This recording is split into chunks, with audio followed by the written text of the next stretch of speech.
Give me coffee in the morning, gotta have the caffeine. Wake me up, shake me up, dip me like a lassie. One sip, two sips, and I'm feeling so alive.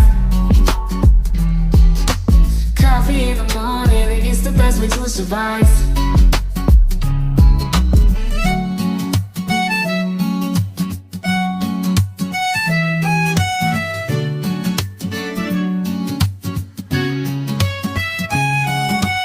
Woke up in the morning, sleepy eyes yawning. Jumped out of bed, started the day, opened the curtains. Felt the cool breeze, the sun shining on my face. Sun shining on my But face. something was missing, I needed my job to chase. Give me coffee in the morning, give me coffee in the morning, gotta have the caffeine. Wake me up, shake me up, dip me like a lassie. One sip, two sips, and I'm feeling so alive. Coffee in the morning, it's the best way to survive.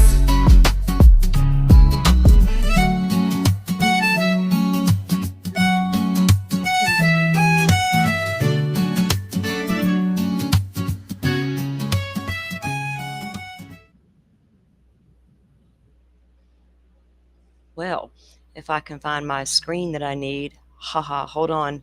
I'll have to find me. I uploaded pictures this morning and it's got me all jacked up. I don't know where I am, guys. Hold on. It took me away. Welcome in. I hope you guys can hear me at least. I'll find me in a second. Maybe.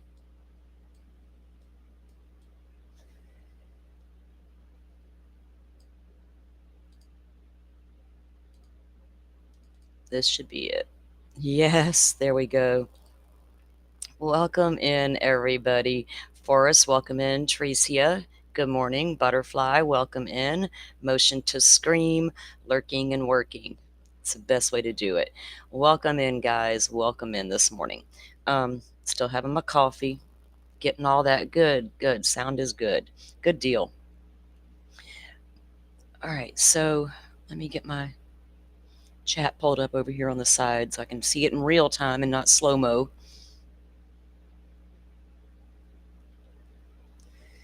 All right, guys, have y'all seen the news that some pictures are starting to come out? Yeah, I was playing peekaboo. Well, I decided they put out some crime scene videos, or not videos, footage, pictures, and it got me thinking about all the pictures I have that I've never been able to show here on the stream because I've just not ever uploaded them to the PC, but I did this morning. So here we are. So sorry, I don't mean to call y'all that. East Idaho News is not what I meant to say. I meant to say Idaho Statesman finally put out the video of the 1112 King video we were trying to watch yesterday, but they had all the ads in between, but they still have it sped up online for some reason. We're going to take a look at that starting off our preview, and then we're going to look at these photos that were released. I've got a couple of... I don't want to see the bodies on the bed. Okay, let's just get that off the table. I don't think any of us need to see it. But there's a picture in particular. I want a date off of it. When was that taken? And that's for investigative purposes. That's not like Kohberger didn't do it. That ain't what I'm talking about. It's just that comments were made in the document about this white chair. Or no, it wasn't in a document. Sorry, it was Dateline that said the white chair in Xana's room was soaked in blood as if the killer sat down. Well, that chair is not covered in blood, so I don't know where the hell that came from. Good morning, Leslie and Billy. Welcome in, guys. So I appreciate all you coming in and unpacking. We're going to get to the documents today, too, and we're going to try to get that stuff wrapped up today. I appreciate all you guys who are coming in here and unpacking the case with us. We've been following it for so long, and so much is finally coming out now. And so I appreciate y'all coming here to unpack it with me, and y'all give the stream a thumbs up if you don't mind. I do appreciate that. All right, let me pull up this video and we're going to get into it and get started. All righty. And then for some reason, I thought it was because I played Fixler's quote unquote video he owns. I got an ad suitability deal on yesterday's stream, and I'm like, what? That's one of our biggest streams, and we got an ad suitability. What was wrong with it? So I had to put in a review. It's not the first time. Normally it comes back, oh, after manual review, you're good to go. I'm like, we didn't even do anything wrong but air the news. So don't be messing with our stuff over here, man. Right? Do mainstream media get that when they put evidence out? I don't know. We'll see. We'll see what happens. All right, let me get this video pulled up, guys, and we're going to watch it another time. In case y'all don't know, some of you don't know some of the stuff that we've had to deal with in this bizarre case. The audio from, okay, what's being released now? Oh, Susan, you're always lurking and listening. Well, I got you. Knitting my socks for winter. Oh, that sounds cozy, doesn't it? And I'm like a summer girl. I will freeze all winter. Maybe I need to get me a pair of those. That's cool. All right, guys. So in this video, there were leaks off and on throughout this case. Nothing too incredibly major, except leaked Linda Lane footage of the car, screenshot of what 1112 could see. And then someone did leak the video, and then there was audio, right? We all heard the audio yesterday, but somebody on the YouTubes or wherever they're from, Reddit, 4chan, I don't know where they come from, but somebody decided to make fake audio and add to that, right? And it was a whole thing. You could hear the kids in the backyard screaming, calling out Kopaka's name, which, rest in peace, sir. You did nothing wrong but suffer PTSD from the military. Calling out Kopaka's name, screaming, all kinds of bizarre stuff, and it was disgusting. But now hearing the actual footage without it being altered or somebody deciding to add fake stuff in, it was very eerie. And I'm not going to lie, I had to process that, what I was hearing all night last night. I have a strong connection to Xana. I can't tell you why. I walk a very spiritual path. There's things about me that I'm a lot. There's a lot of layers here. I've always felt incredibly drawn to Xana. I don't know why. It's always have. I don't like it when they don't put out the whole truth.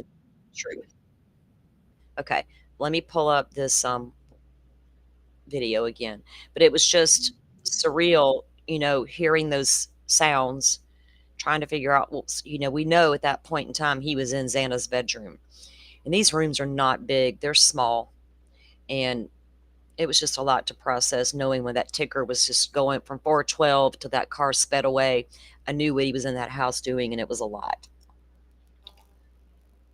All right, let me get this video started, and when it's playing, I'm not going to speak through this part, guys. We're just going to let it flow, watch it again, and then we'll have a little conversation. Then we'll get on to looking at what has come out so far. I scoured the Twitters, the YouTubes, the internet, and found what I found. So we'll take it from there. All right, here we go with this. It's the same one from yesterday, guys.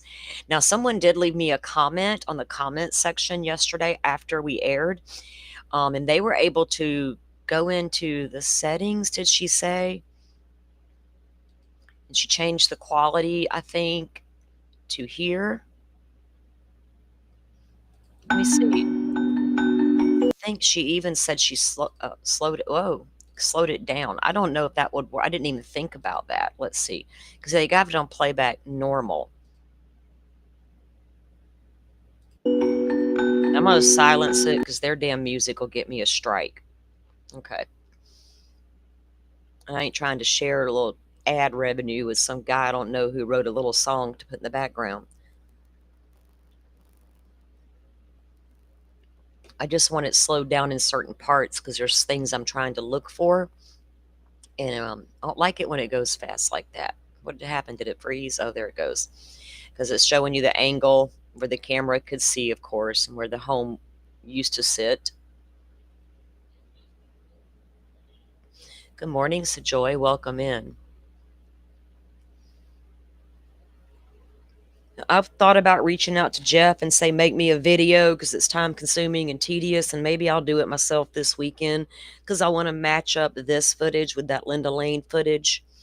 I see it in my head as it's playing and I see the timestamps, but I really want to make a video and cohesively get these two together.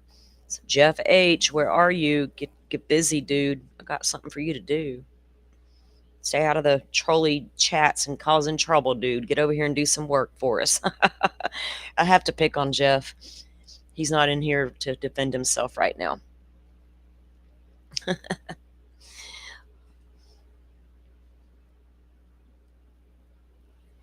Somebody also dropped a comment trying to tell me that that house we were looking at was Jack Showalter's apartment, but it's not. That's not where Jack lived. Not Showalter. Get down, Miss Kitty.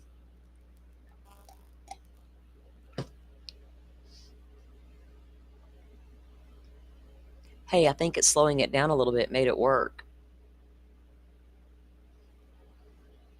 Here comes a car from behind Walenta. Do y'all wonder what was he thinking? Like waiting on lights to go out in the home? Waiting for the other activity in the area to settle down? You know, somebody walking around. I don't know, a DoorDash driver with a flashlight out. Mainstream media is getting so much about this video wrong. I hate it. Like they didn't say who was they're like, a person can be seen with a flashlight walking around. Well, tell the people who the person is. Jeez, mainstream media, get it together. Hey, Joe, welcome in. It's been a minute since I've chatted with you, buddy. Hope everything's going good.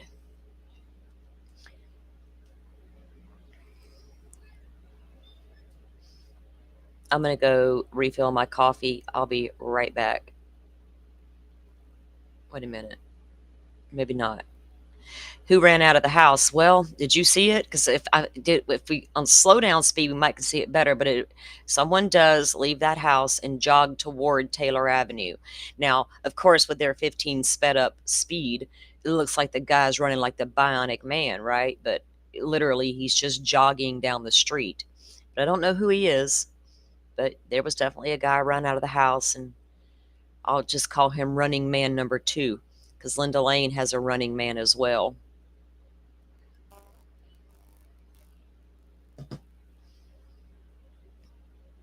That guy ran out of the house I got the timestamp on that too.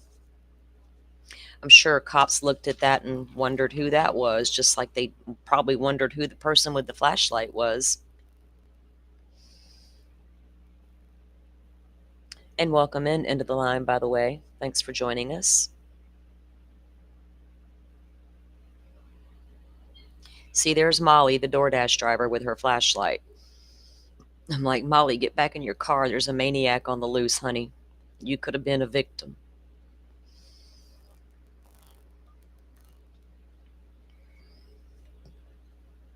And I don't guess Molly ever drove up behind Queen Road Apartments, or Linda Lane would have captured that Subaru going back there. She literally went right beside the King Road house, like she said in that video we heard, and she parked there. And then she parked behind the home and then gets out with her flashlight. Oh, there goes a random car leaving, and they had it sped up. We don't know who that was or what it was.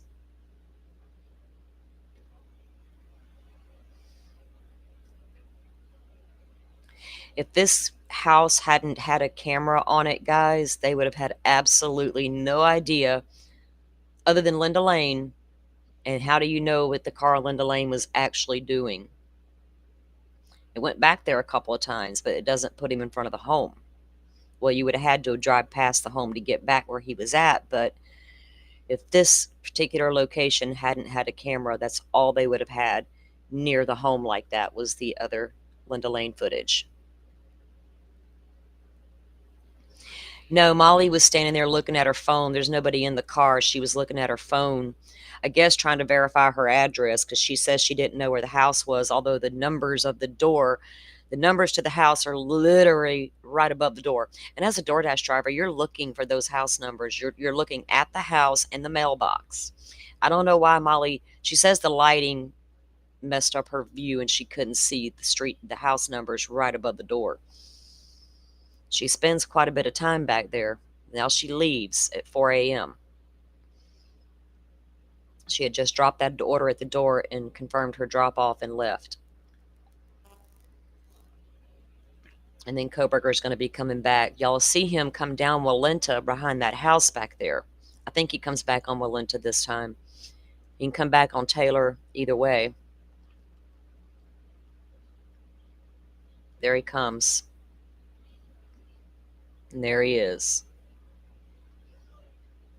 Because Walenta literally allows him to make a big giant circle around the whole neighborhood and back.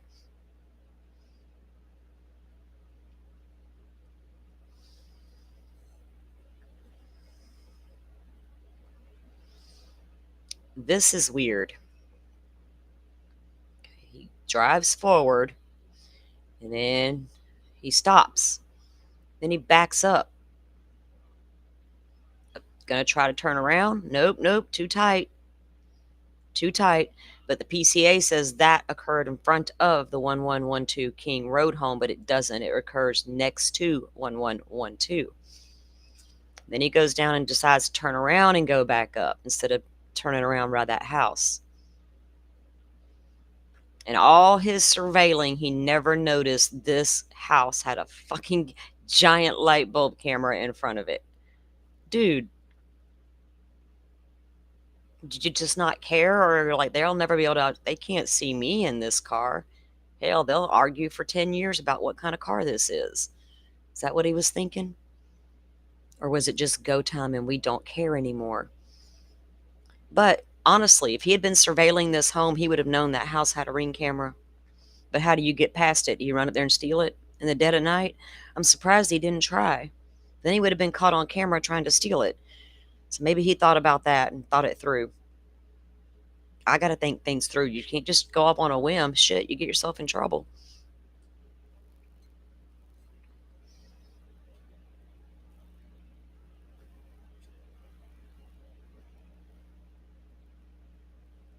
I'm checking on chat, guys, making sure y'all are all good.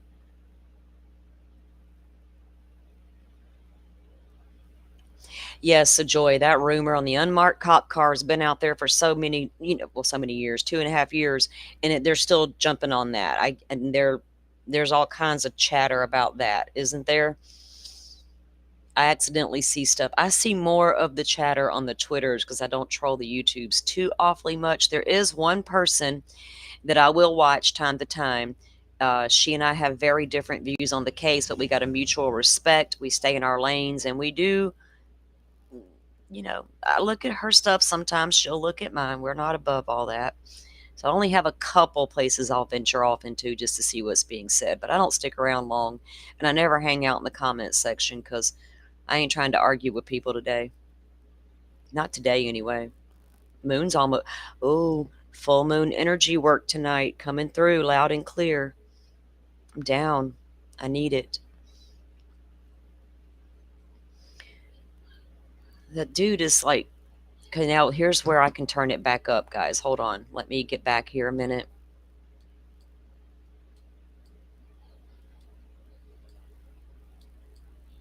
Because I want to start from right there.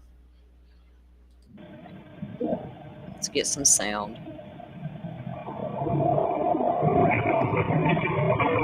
Now, when he goes that way, he's going to drive around the back.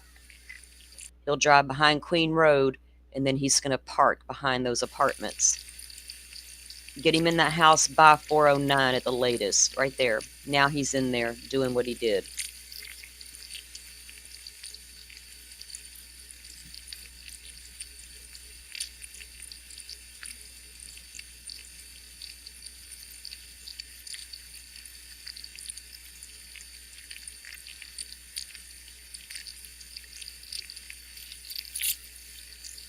Right, Jeff?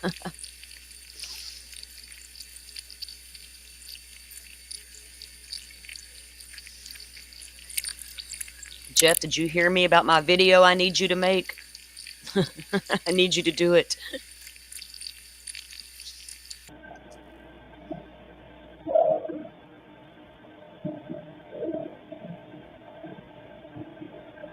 Mm.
That was the thud.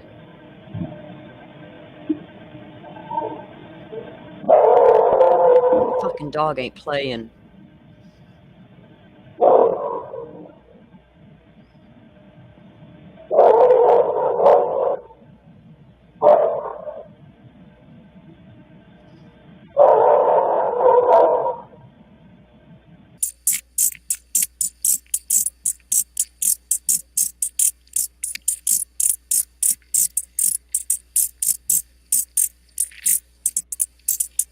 Why they put that weird sound in the background is beyond me.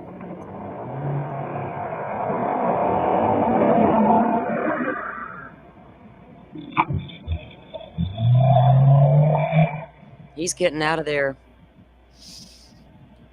There's speculation online that maybe that dog was inside 1112. I think if they had a dog inside 1112, the cops would know about it and they wouldn't have had to do a bizarre dog barking test. They would have been able to verify, oh, okay, that's your dog we hear. But do y'all agree that dog sounds much closer to that camera than the noises from inside that home? And we don't really know where Murphy was at the whole night.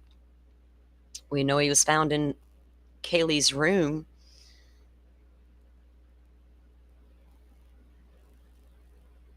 Yeah, Tom, somebody suggested that in the comments about turning that down. Now, the other people are going to be getting that video, and they're not going to do that 15 times speed, hopefully. I'm waiting on some FOIA requests to come through on the ones I can get. We're going to see what happens. There will be others that get out there and get it as well. Hey, difficult research. Good morning, girl. Let me just say, I love you. I've had you wrapped in love, and I hope you feel my vibes because I've been thinking about you. Morning, Salty. I don't have a dog in this hunt. There was what looked like a person exiting the bottom door of that house across the street. Yes, ma'am, there was. He came out of the door at 3:33.41 on the timestamp. Person leaves the house and runs toward Taylor Avenue. Now, of course, with 15 times speed, it shows him going at super hyper speed, but slowed down. He's probably just a little jog. Did he live over at Sigma Chi? Was that where he was headed? I don't know.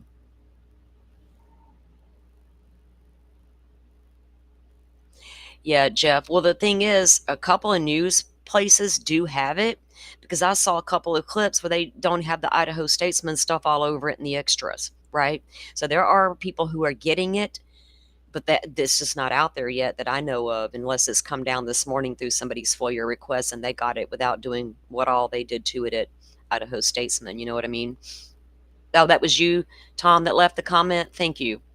I knew it was one of you great people. Yeah.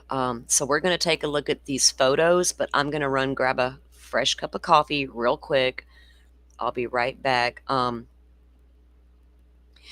know what? I might do that later, Tom. Slow it down and try to work on it and make because there's some things about that Like I said, I want Jeff, help me out, dude. I want to match that up to Linda Lane. Well, we can see it in our heads because we know the case so well. All right, guys, I'll be right back. Y'all chat. I'll be right back.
Okay, thank you guys for waiting on me.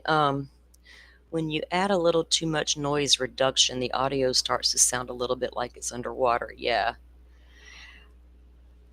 Um, yeah, there are no bodies. I'm not going to show any picture with a body in it. Not going to happen. But I wish when the people release the photos, they'd put a little context behind it. Like, when was it taken? Because now the internet's running amok with, look, the crime scene was cleaned up because of the lack of blood. So if they put a date with the picture, we might get a little better picture of what's actually going down there, right? All right, so let me pull up the photos that have been circulating this morning. I think they began to circulate overnight, actually. Okay, this one is Xana's bedroom. There's no blood on the floor, and there's the white chair. I can't explain that, if that was a photo taken before that they found in the home. I don't know when that happened. Did the cleanup crew come in and clean up crime scene evidence, before this was taken? That I don't know. It's hard. But I know that white chair is not covered in blood. And there's nothing. Yeah, they've got 200 photos out there, but they're not all being released yet. And I don't have the FOIA dump from that. So people that do have them just aren't putting them out there all at once. They're going through them. Y'all get buckled up, because there may be some out there that you run across that you're like, oh my goodness, right? Okay, so that was a picture with Xana's door open. We can see how her bed was turned. Or is that, yeah, her bed was this way along the wall. This was a picture from the kitchen area that they got in the FOIA dump. There's really not, you can't see anything on the floor, there's no signs of blood that I can see in this photo, no crime scene markers, down on the ground. This next one, guys, it's blurred out because, see, that now I don't know that first picture was Xana's room. Look, because the doors open differently. That's Maddie's room. We know Maddie had a white table sitting over there, and her bed did go up. That is Maddie's room. Oh, Lordy, I'm glad I see. Now that I looked at that again, I could see. Yes, right, Tom, that is Maddie's room. So maybe an attack on Kaylee didn't start in the doorway. Maybe it was on the bed the whole time.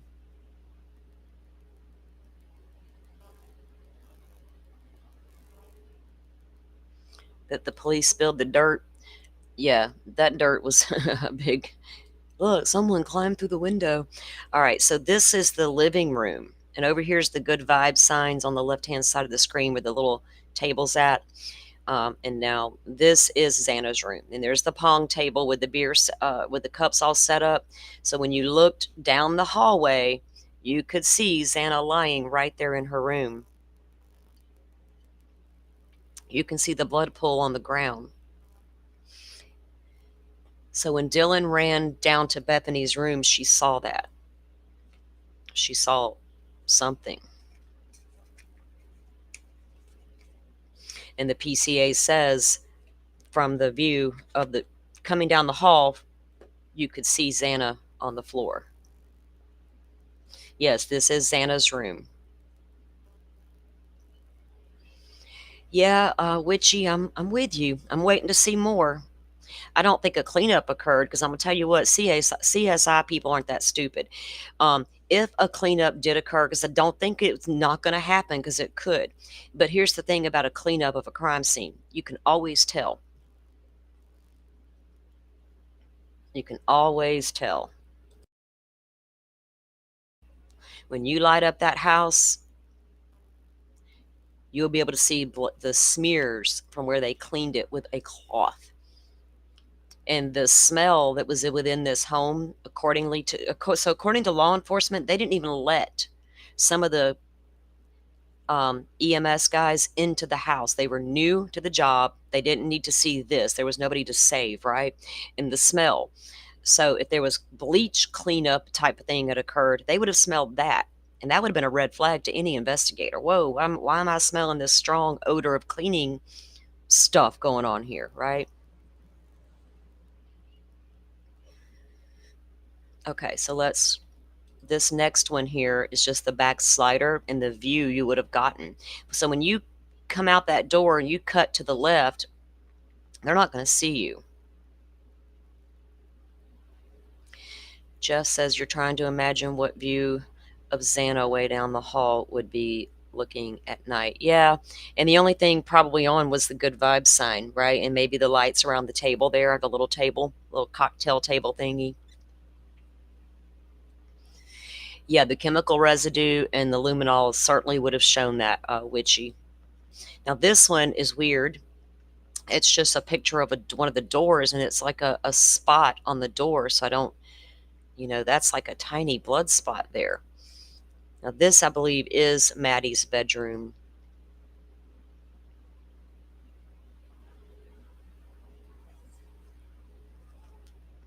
And it's a lot blurrier than the next one. So there's the way.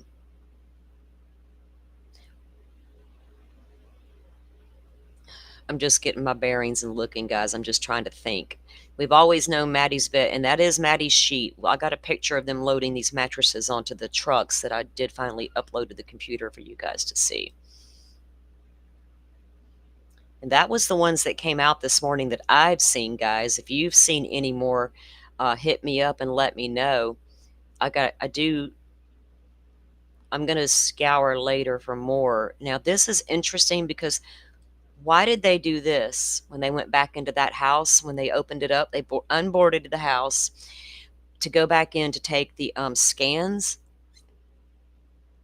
which we thought they would do a Pharaoh model, but we ended up with that little dollhouse situation. But this is Maddie's room as viewed from the back of the house. This paper attached on the left side of the wall, you guys can see from the outside. That's what they put up to do the Pharaoh scans. That might be another piece of the paper on the wall to pinpoint the scans, but this appears to be a large cutout of Maddie's wall, and we don't know what that was about.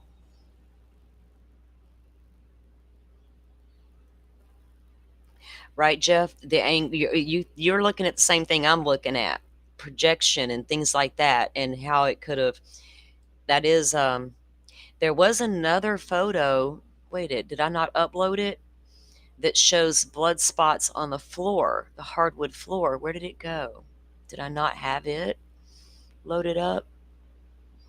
Some of my pictures didn't upload properly. I know that. You guys remember this old picture? And then the blood coming out of Xana's room that everybody tried to say wasn't blood. It was rust. It was this. It was that. It was blood. You're right. I did have a picture of the stairs. Where did it go? It didn't upload either. Lord, I feel like I've missed half of them. Hold on. I do have that one. Where is it?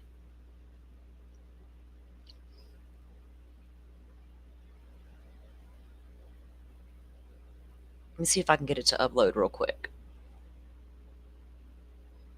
It was the stairs, but I don't know if it'll let me add a scene while I'm... No, it's not going to let me add a scene while I'm live. I'm going to put together a video later of all the images I do find, guys, because I like to put things into a visual where I can just watch it, right? So I'll do that tonight. Everything I can gather throughout this evening and that's come down through the pipe today, we'll definitely put them into a little video. That's what my plan is to just to kind of capture everything and memorialize it. I did go in and download stuff like this morning. This was inside of the home of 112 during the investigation. One of the news media outside was, got that big fancy zoom on that camera. And you can see the good vibes sign in the background, and they were definitely in the living room working. This image come from the living room as well.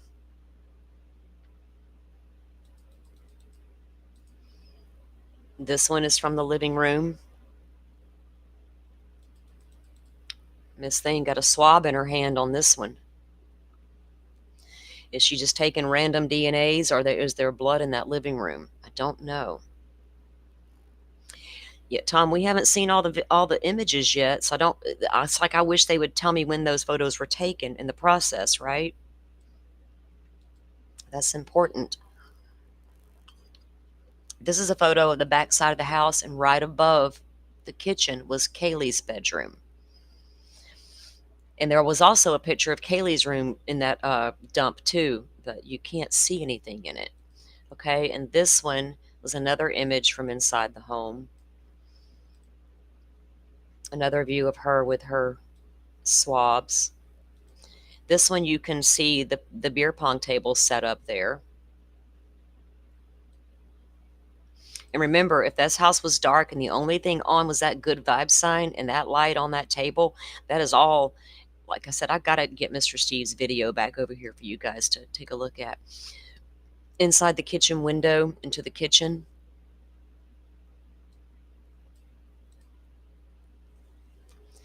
CSI and hazmat.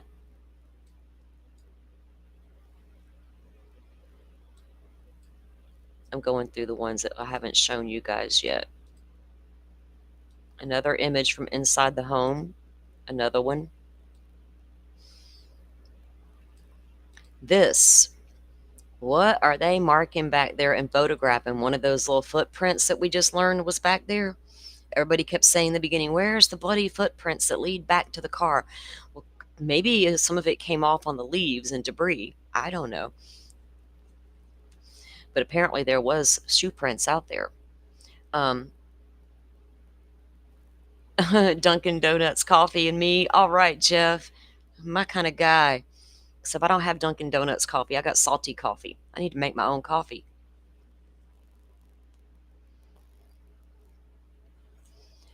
Tom, yeah, there was a lights over there, wasn't there? Because Mr. Steve, when he conducted his test, he accounted for low lights, like the light would come off of the good vibe sign and things of that nature, and he shows you exactly how he did it. It's pretty fascinating. That in this image, guys, was from behind the home.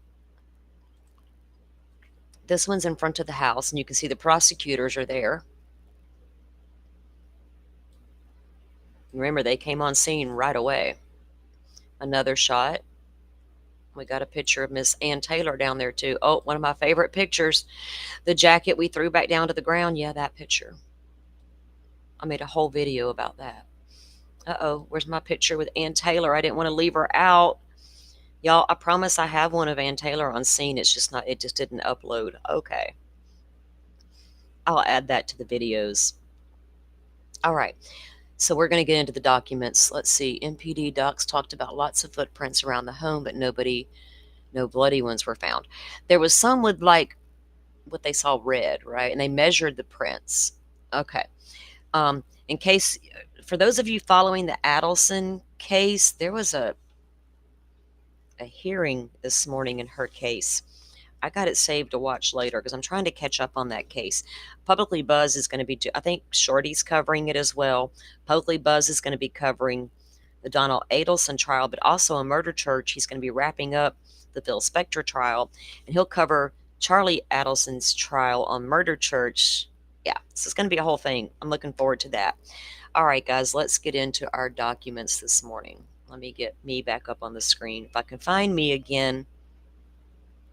I uploaded so much stuff this morning. It's like, we don't know where you are, ma'am.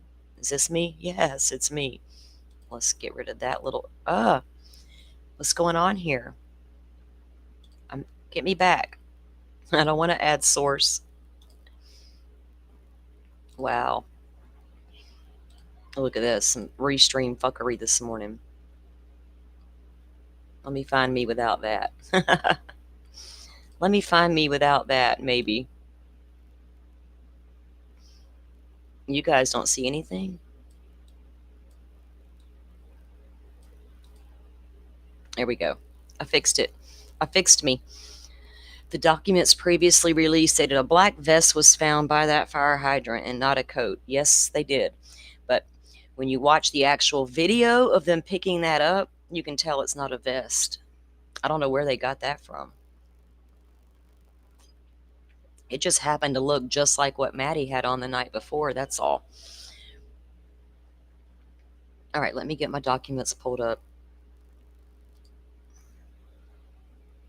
We got to do it this way.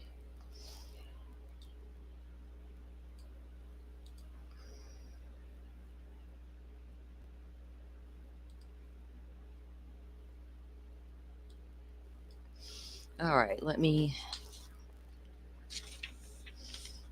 get my page that we were on here.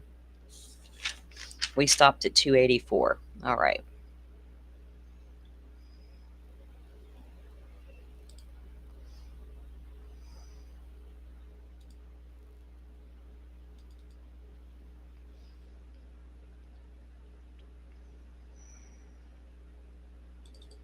So the first one we'll take a look at is 285.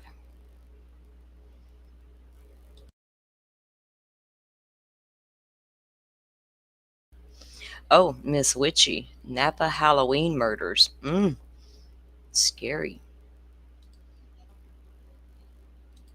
I've seen gory crime scene footage or video or images, right? And I've seen many of them. I've seen stuff I can't unsee. I've seen stuff I didn't really want to see but saw. Why is it not? Let me get this fixed.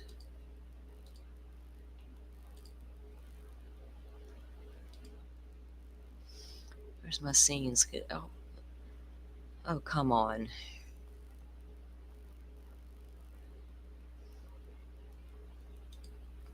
Okay. Here we go. Now you guys can see that as well. Let me, how come I can't see there's my chat. All right, now we're cooking. Sorry, y'all know how it is. It takes me a minute to get going. All right. Get that out of my way so I can make this bigger. All righty.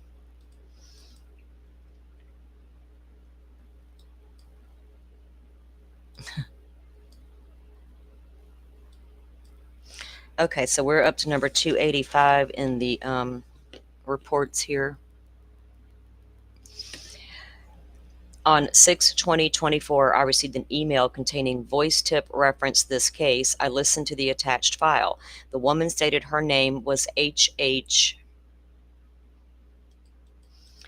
with the phone number of redacted. H stated she had informed or had information that would clear Kohberger of the homicides. Damn it, man, unredact that name for me. I need to reach out. I could probably guess who it was. On 7/1/24, I attempted to call H to interview her about her statements. H did not answer, but there was the option to leave a voicemail through the message, or though the message did not state who the number belonged to. I left a voicemail with my work cell phone number and identified who I was. I requested H call me back. At the time of this report, I have not received a phone call back from H. Well, H turned out didn't have nothing, right? But here we go with another one of those weird tips. They could clear, this one was the first one that they could clear Kohberger.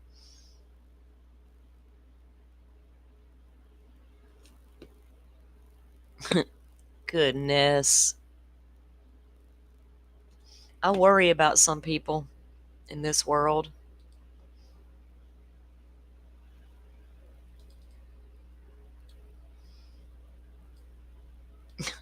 God.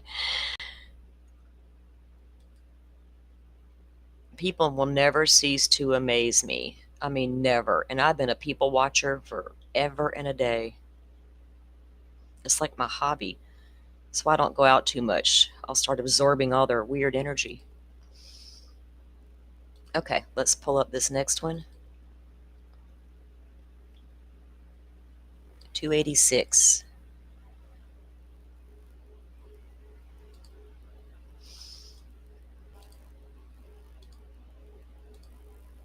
Okay. 286. This one was written by Payne. On Wednesday, July 10th, Sergeant Gilbertson and I met via Zoom with redacted M. We'll call her M. With M and her redacted and their other redacted. Okay, RM referenced the green and pink jacket that was tested by defense counsel in this case. Mortensen? Want her jacket back? Yep. With Mortensen and their attorneys, RM, which I believe is her stepmom, referenced the green and pink jacket that was tested by defense counsel in this case. The interview was not recorded. It should be noted the jacket was initially collected as evidence and was turned over to M family as personal property. The box the garment was in was later returned to the MPD on defense counsel requests. That's definitely that jacket. Remember we read that document already where the Anne's like, not so fast. I want that jacket out of Mortensen's room. She got some freaky stuff going on. I asked M if she had seen the jacket in question. She told me the jacket did not look familiar at all, and her mother stated the same thing. Remember, she said it was common for the sorority sisters and all them to swap clothes and this and that. But it was in her belongings, but she has no idea where it came from. Probably one of your friends because it was in your room, in your stuff.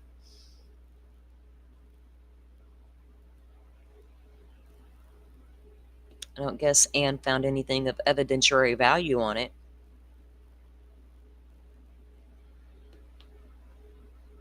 Okay. Hey, Christine, welcome in. Welcome in.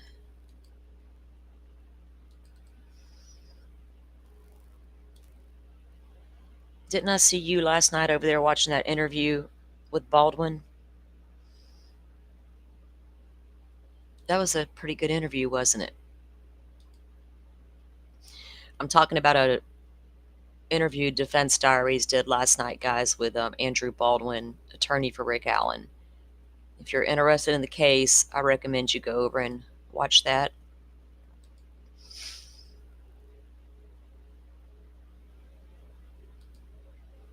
I have to rewatch it because honestly, I began to fall asleep listening to it.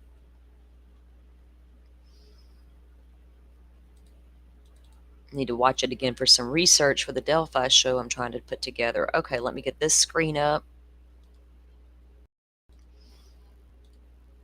Alrighty, so this one is number 287. Again, this one's by Payne. On Tuesday, July 16th of 04, S.A. Hill delivered 3 internal hard drives to the Moscow PD. These drives were prepared by the FBI IT and turned over to S.A. Hill for delivery. The drives were delivered to Moscow PD and secured in secure temporary evidence storage until they were turned over to me by the evidence technician on the 25th of 2024, July 25th. The 3 drives were labeled with the following information: drive ID number, poll camera footage. And this is another one with front entrance. Oh, this is from Kohberger's neighborhood, Lanston intersection and Reed entrance. Remember we read earlier they had they went to the gated community and they pulled footage. This is that footage.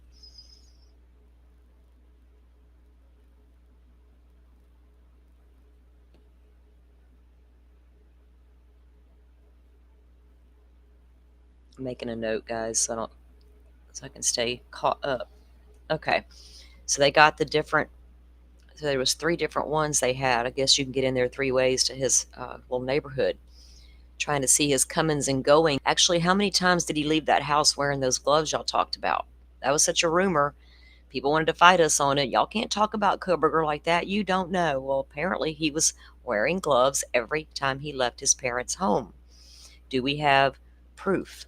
Apparently we do, because they can see it. Now I want to see it.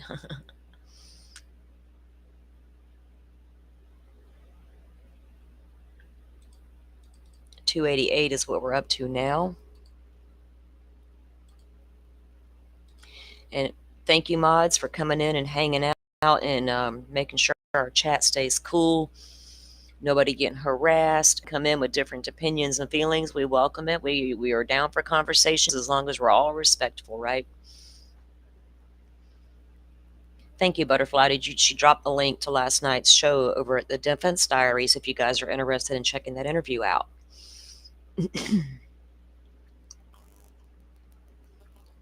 Okay.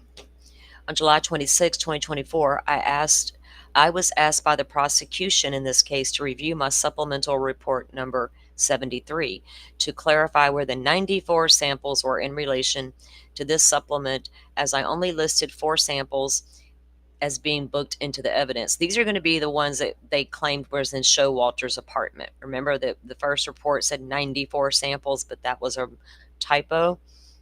I reviewed my supplemental report and readily recognized there was a typing error. The sentence reads, in addition, there were more blood spatter spots on the wall on the entryway into the living room.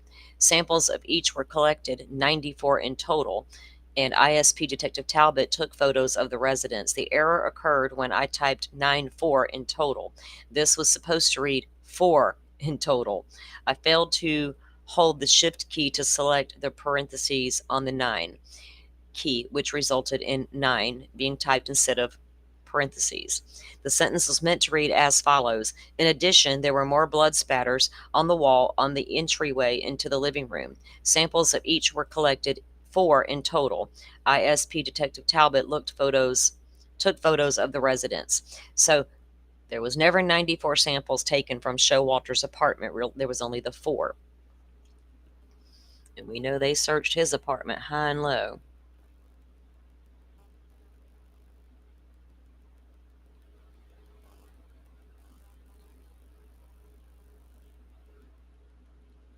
Okay, moving right along. Y'all have any questions or comments? Let me know. If I miss something, one of my mods will let me know. All right, let me get this brought back up again.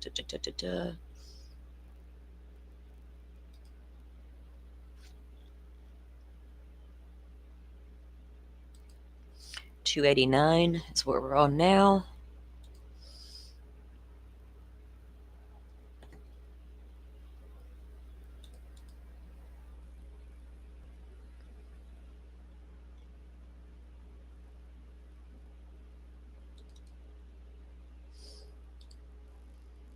Screen up. Okay.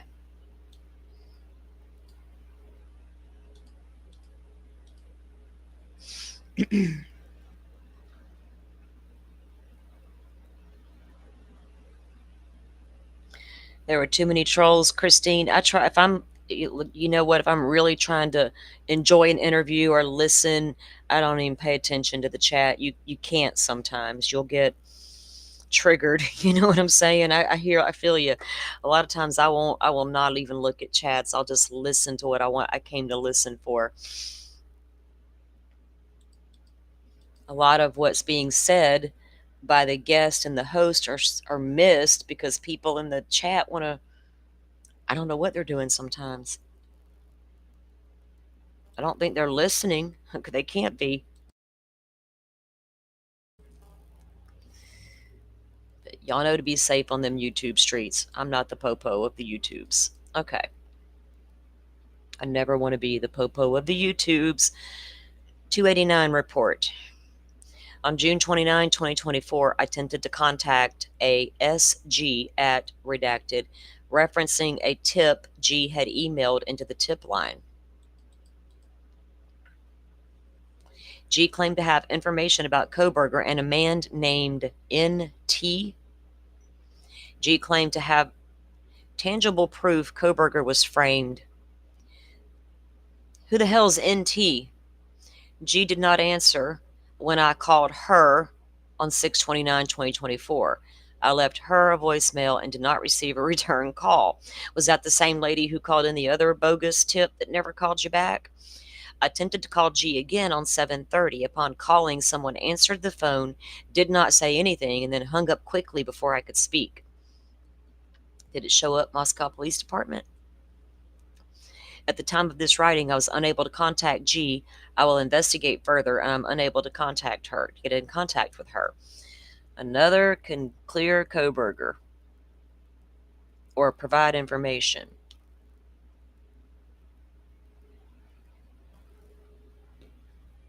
Wow. I don't guess any of that panned out.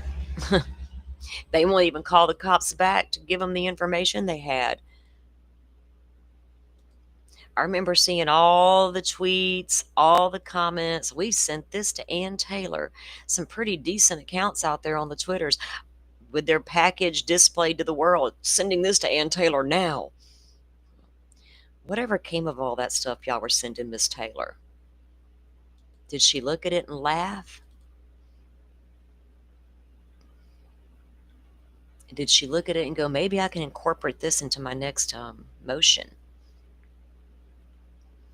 You could absolutely tell when her and Jay were monitoring social media. It was coming out in their documents. It was coming out in the court hearings. I'm like, oh, did you watch that same stream I watched a couple days ago, Miss Taylor? You had to have. You had to have. And hell, Delphi will tell you they got a lot of information from YouTube creators and armchair sleuths. It could happen. Report 290 is what we're up to now. I think that's what I pulled up. Yes. I didn't lose my place. So, report 290. On Tuesday, July 30th, I contacted TJ from Clarkston,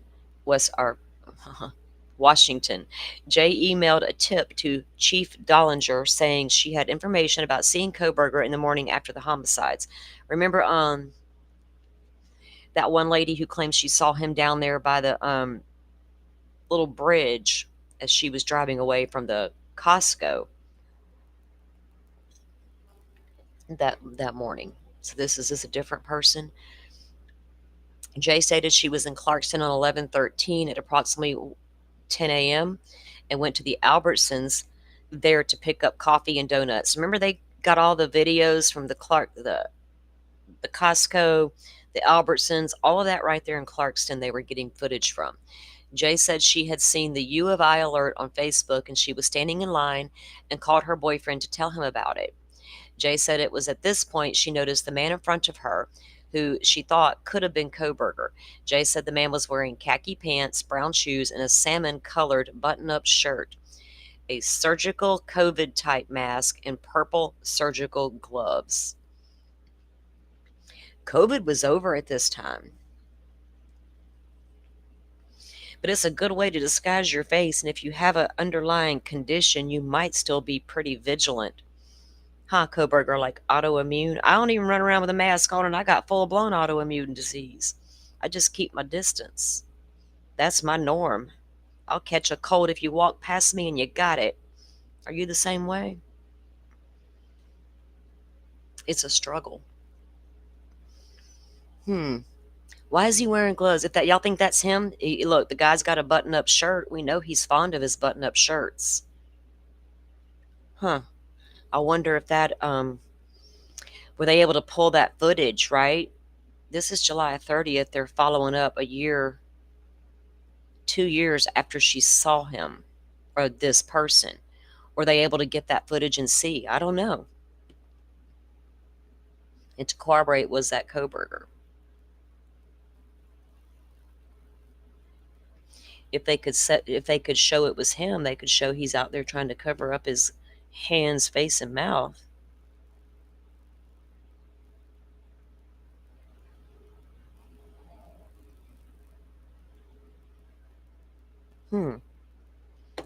I wonder what color the gloves were he was wearing when they saw him in PA. Were they purple as well? I'd have picked me a toned down color. Sorry.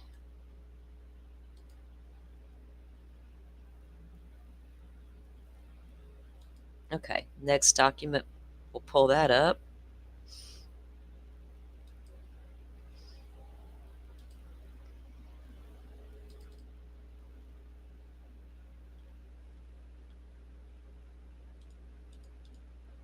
$291.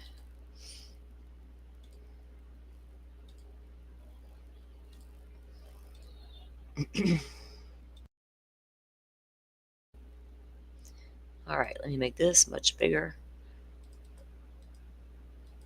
Alrighty. He tried to get into the Costco from the side door over there, Butterfly, and he was turned away because he wasn't a member of the Costco. And the other lady that thought she saw him went to pick up glasses. It was not a stretch that Kohberger, we know his phone went offline again 3 hours that evening on the 13th in that area somewhere. I think he frequented down there too to do shopping and stuff. Hell, we went into what was it, the Kroger or whatever the grocery store was he went into down there. They have him on footage doing that. They see him get out of the car, walk into the grocery store, Albertsons. I don't remember which one it was now. All right, so this is report 291. Let me write that down so I don't get lost. Okay. On July 2nd, 2024, I sent an email to all police group via MPD email. This group encompasses all current employees of the Moscow Police Department. In the email, I requested all personnel log into any workstation they may have used during the investigation and check for anything on the computer that may be of evidentiary value in order to ensure there are no outstanding items. I requested a response before the end of the following week if anything was found. Y'all scan your computers and make sure any evidence you have logged it, you got it logged in and it's all documented. Let's not give that lady defense attorney anything.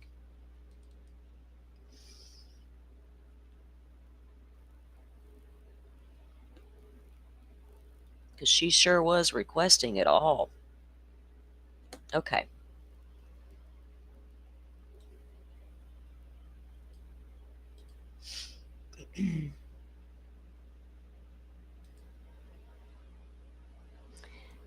Hey, 12 gauge, welcome in, sir.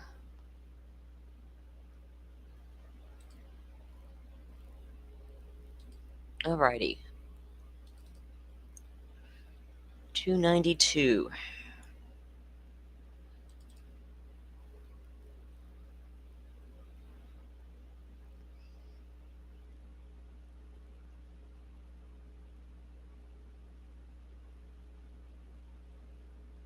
So the next one, I'm not going to pull it up because it says on the 31st of 2024, July 31st, they were provided a thumb drive by Dillinger. The thumb drive contained all public information officers' information for this case to include the press releases. And so they booked all that into the evidence room. Okay. To the evidence log, captain's log.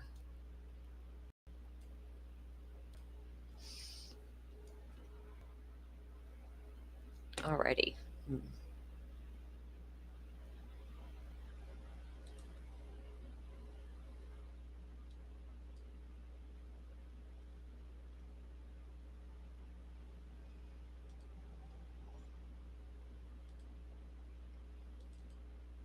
292 is what we need. Let me grab it. All right.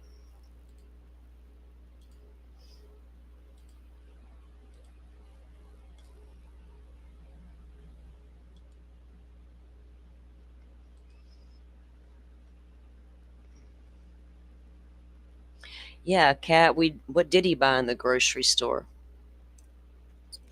I think they've got the receipt. And they've got him in the store and all that. So, yeah, what did he buy?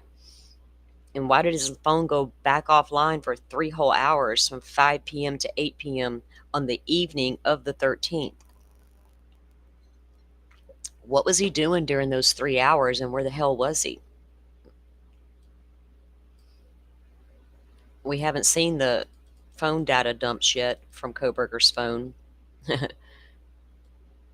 Okay, so what did I say? 292 is where we are on Wednesday, July 31st. Wait, did I pull it up? I pulled it up anyway. I looked down at my notes and didn't. Okay, there you go. There's the one I didn't pull up. The thumb drive.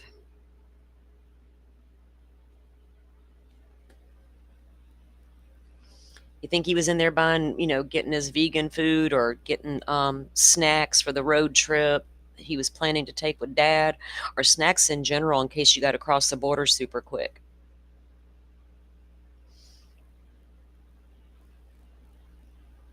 Oh, what was that?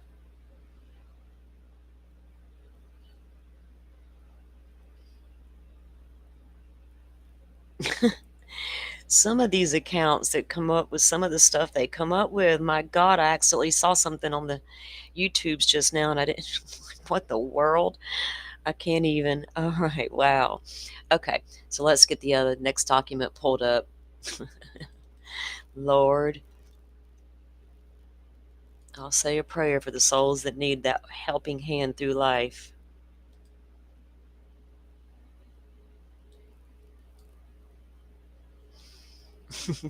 God, I can't.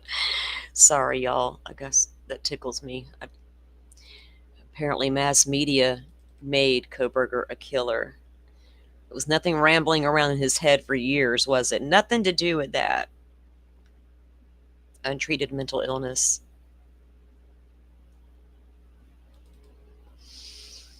Oh, goodness. We got call logs.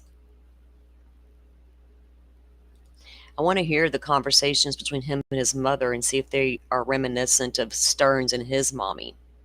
What kind of situation are we dealing with here? The kind that Joe mentioned in chat the other day that grossed me out? Possibly. Ew, but possibly. 293, Danny Vargas. Jail phone calls. So they're logging in more jail calls. He was talking to his peeps quite a bit. I doubt he was talking to Ann on the phone. Client confidentiality and all that. They know them calls are being recorded. On August 7, 2024, I booked in a DVD which contained the following files. How many women do y'all think wrote him a letter and said, please add me to your call list? Please, pretty please. That one lady that's claiming she's been talking to him. She knows so much. So they booked in a DVD which contained the following files pertaining to jail calls, mail, and messages. Copies of all outgoing and incoming calls from 2/9/2024 to 8/7/2024. The messages from March 26 to June, and then from June to August, and then August into 2nd to August 6th. Kohberger calls folder from CMISP. So this is what they have on this folder. 3 calls, 6 calls, 7 calls, 8 calls, 1 call, 2, 4, and 5. We need to get those calls. If it was Florida, we'd have already had them babies. Wouldn't we, Stearns? So big mad about that. You and your mommy got all upset when you realized that. Oh my God, everybody hears our calls. Which reminds me, I found a new channel last night that just puts out jail calls. And there's a case I look at from time to time. The girl who drove her car high speed into the building and killed her boyfriend and the guy in the back seat. Her phone calls were released. And I was like, holy shit. That's a whole other story, guys. I got sidetracked. We'll get to that. I'll share that with you guys at a later date. But wow. People, when are they going to realize their calls are recorded and we can hear it all if your state is into the sunshine laws? This document lists all of the calls made between April 2024 to May 2024. The calls in red are not complete. The calls in orange were transcribed using software TurboScribe. Well, they got TurboScribe. The calls in black were transcribed by me. Uh-oh. Did you wear good headphones? All of the other documents in this folder are the Word documents created by the software Transcribed, which coincide with the calls listed in orange, detailed in the list above. I want all of that information. I can't help myself. Right, Carrie? You think he might be into the Reese's cups. We'll see what his requests are in his commissary. I actually haven't looked, but I can go see it.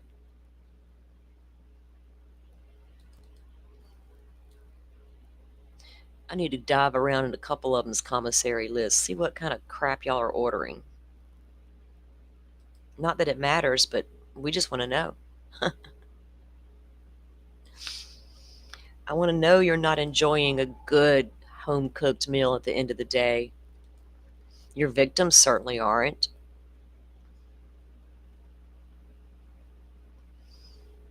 So tonight, when y'all having that dinner with the fam, I don't care if it's just 2 of you or 15, say your blessings. And if you like me and sometimes you dine alone because you just don't care to go out and you're the only one home, and I dine while watching YouTube stuff, so I feel like I eat with all you people. I eat my meals with my tribe, and I'm thankful for my little tribe. Okay. I do have dinner at the table with my family, but not all the time. It's the beauty of being me. I can eat when I feel like it. Let me get a screen up here. Alrighty. So this is number 294, and there's a files attached to the Spillman, and which is their document place. On Wednesday, August 7, 2024, I requested the following information from Whitcomb, reference a supplemental discovery request from the defense counsel in the case. One of her many discovery requests that people were like, oh my God. I was like, y'all go take a look at Chad Daybell's case and tell me how many discoveries are normal. It's not the same, Salty. Yeah, it is. It's Idaho. And Chud was just as disgusting as this creep. So, yeah, go look. Go look for yourselves. On Wednesday, August 7, 2024, I requested the following information from the Whitcomb. So, communications report for all instant messages of Corporal Payne with dispatch. Let's notice something real quick. Payne was the lead investigator on this case. Where's Payne at right now? Where's he at? We see the ISP lead detective now all over social media or mainstream media giving interviews. Where's Detective Payne? Are you the leaker, sir? So anyway, I need more information about this before I go on a tangent that's not real and put out misinformation. Communications report from all instant messages of Corporal Payne with dispatch all over and all other users from 11/28/22, 12/16/2022, 12/20/2022. Communications report for all instant messages of Moscow police with dispatch and other users. Remember, they were in the other documents we read yesterday, they were looking at something within their own department. Would that be because of the way the crime scene was? No evidence except for this sheath. And they appeared to probably wear clothing to, I don't know, where their thought process was. Was it rumors? You know what I mean? I don't know what caused them to actually, I would like to know what particularly made them look at this stuff. Later on 8/7/2024, I received, and if you feel like a crime and a crime scene occurred and you don't know who your suspect is yet, you have no idea the dude's into criminology and all the things, criminal justice, does your crime scene indicate it could have been somebody who had knowledge? We know that law enforcement officers have been involved in many crimes throughout the years, so it's not unheard of. So I guess, good investigators are going to look there if they need to.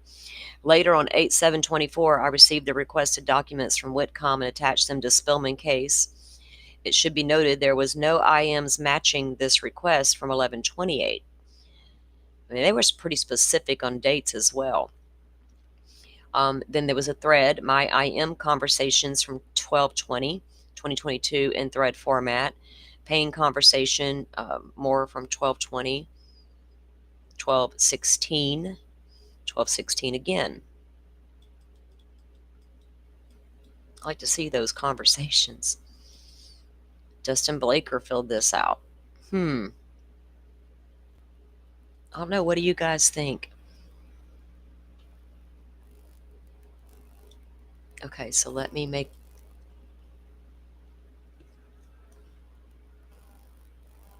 a note of this one.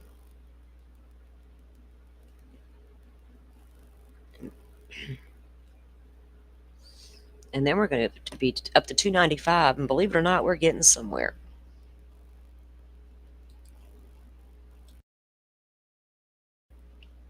I still have questions about some of the documents that we've read, but I've taken notes on those and to go back and pull up other information out of the docket that would pertain to some of the stuff we've been reading,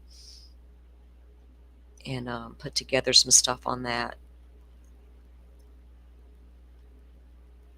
All right.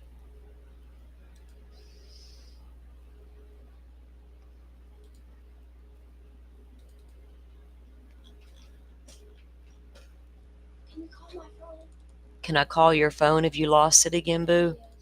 Yes, sir. Give me a moment, okay? My grandbaby's done lost his phone again. He lost it last night. Hang on, let me call his phone for him. He's got to play his little games.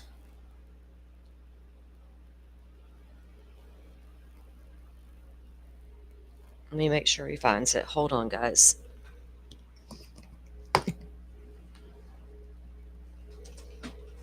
Find it, boo? What? Find it?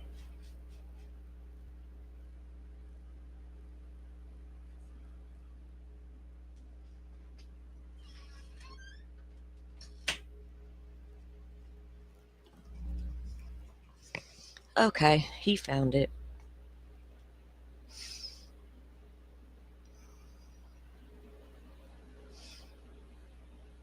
Okay, let me pull this one up, screen share, get my flow back. Alrighty. So this one is report number 295, written by Mowry. July 22nd, 2024, I transferred 4 items previously secured in the Moscow Police Department Digital Forensic Lab to the Moscow Police Evidence Room. I received these items from the FBI, and they were placed into secure storage. No further analysis or extractions were completed on the devices, as the extractions were previously completed by the FBI, and the data had been placed onto hard drives. The 4 items were listed as Samsung phone belonging to Brian Kohberger, a Samsung hard drive belonging to Brian Kohberger, a Samsung and Seagate hard drives belonging to Brian Kohberger, and the Acer laptop. Those items were recovered from the Pennsylvania house, and the FBI did those extractions.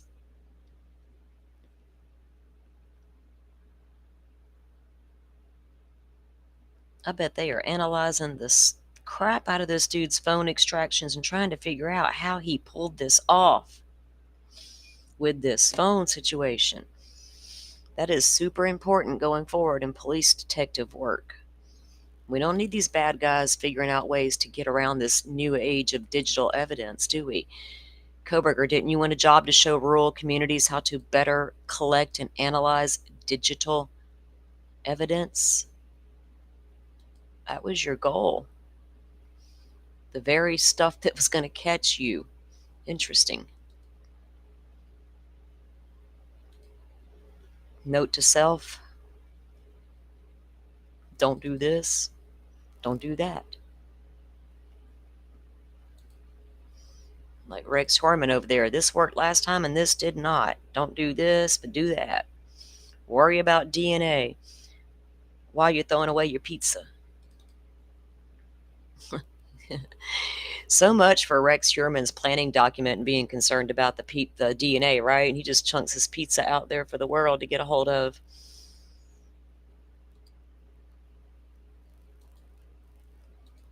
And now that fool wants all his cases severed so he doesn't look like a serial killer.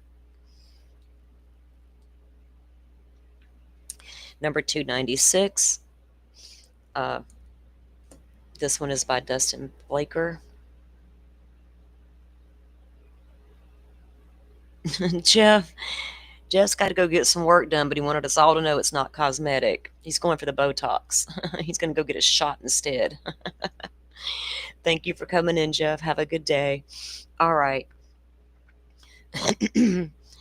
Number 296. Contact with Kitsap County in reference to a tip given to the FBI. Where's that at? Kitsap County. Rach, do you know? Are you in here? On December 8th of 2022, I was asked to follow up on a tip submitted to the FBI from an unknown person in Kitsap County. The tip provided a male in his 60s was seen trying to entice children into Kingston, Washington, and he was driving a white Hyundai Elantra with a Washington plate. And I guess they have the plate and it's redacted. The report also stated the male possibly worked or hung out near the Arco gas station in Kingston, Washington. So this county is going to be right there in Washington. The tip also stated the male had reported he was thinking of moving to Moscow, Idaho. I contacted Deputy Aaron Logdahl and asked him if anyone had made a report to them from 2021 about an older male trying to entice children. The deputy advised they did have a report and stated the case was closed and he did not believe they had ever identified the suspect in the case. The plate returned to a C or JB from Washington. The deputy provided me with this info and then told me he would go to Arco gas station and do some follow-up. The deputy called me back a short time later and told me he talked to several employees at the Arco and none of them remember any elderly or older man matching the description or anyone who drove a white Elantra. Deputy provided me with a report number and case number. On August 6th, I received an email for discovery and it was asking if we had any reports from this tip. So Ann was having time to go through some of those tips, and guess what? Every time she saw a new tip of interest, now I'm going to request discovery on that tip. So what she meant to say was the prosecution's not hiding. Actually, she actually said that in a court hearing, in an open hearing. I'm not saying the state's hiding things, Your Honor. I mean, she said it, but people still didn't believe it. And you try to explain how come there would be more supplemental requests done throughout the process, and you can't explain it to people who don't want to listen, I guess. The plate returned to her. Okay, so that was the end of that one. Let's see. On August 8, I called Kitsap County and received a copy of the deputy's agency assist report he completed for his assistance with me, and I also received a copy of the original report submitted to Kitsap County. So they got everything that she wanted and sent it over to her on August. Yeah, they wanted the discovery. Okay.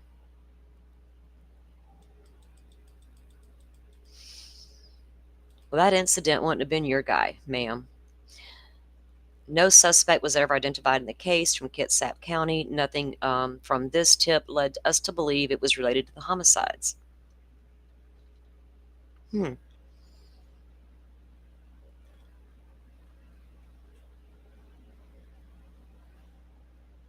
She did, Tom. She requested all that IgG stuff. And the thing about that is Ann Taylor set precedence with that, and it's got missed by some people because she absolutely got things that nobody's ever gotten before. IgG's never been challenged in these cases where it was used. Not like this, where Ann tried to get it all thrown out based on IgG and all the things. But you're right. But remember, the judge had the big chamber meeting. There was a whole hearing about it, and he went through all of it in his. He had to get assistants to go through all of that. They redacted things, and yeah, Ann got a lot of that stuff that normally is never even asked for. So she's not a bad attorney. She just played every card she had until there was none left, I think, which is her literal job, I guess. Okay.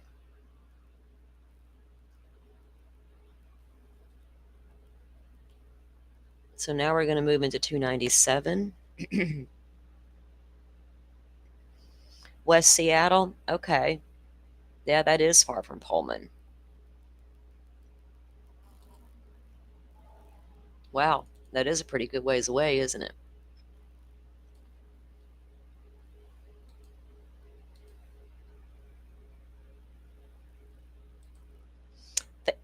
Thanks for sharing that, Wildside. Appreciate that. All right, let me get this next document pulled up. Quit acting crazy. There we go.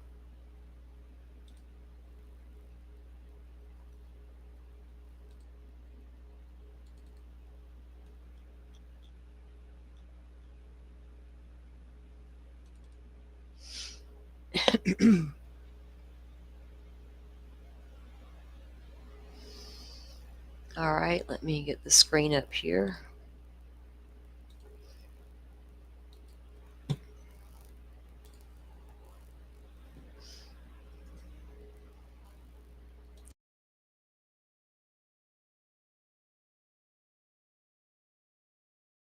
All right. Number 290. Whoa. Hold on. I clicked the wrong button. Number 297.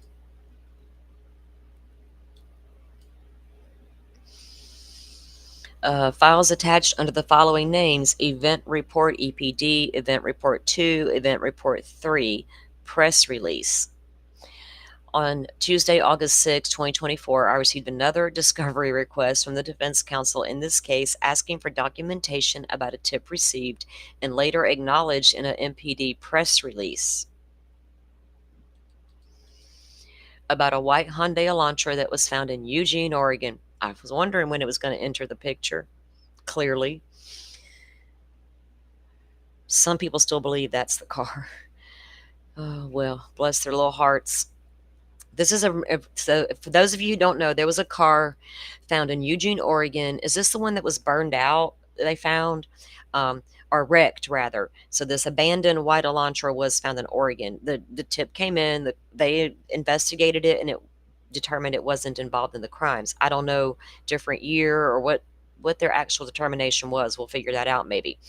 So, Eugene, Oregon, the FBI tip line also received numerous tips about this vehicle. It was found that no report was written at the time which documented what information was obtained by the investigation team. However, the vehicle was deemed to be irrelevant to the investigation. In order to obtain the information likely used to make this determination, y'all didn't keep a record of what y'all went and investigated and how you ruled it out? Your leaker leaked. Wow. Truth in the rumors.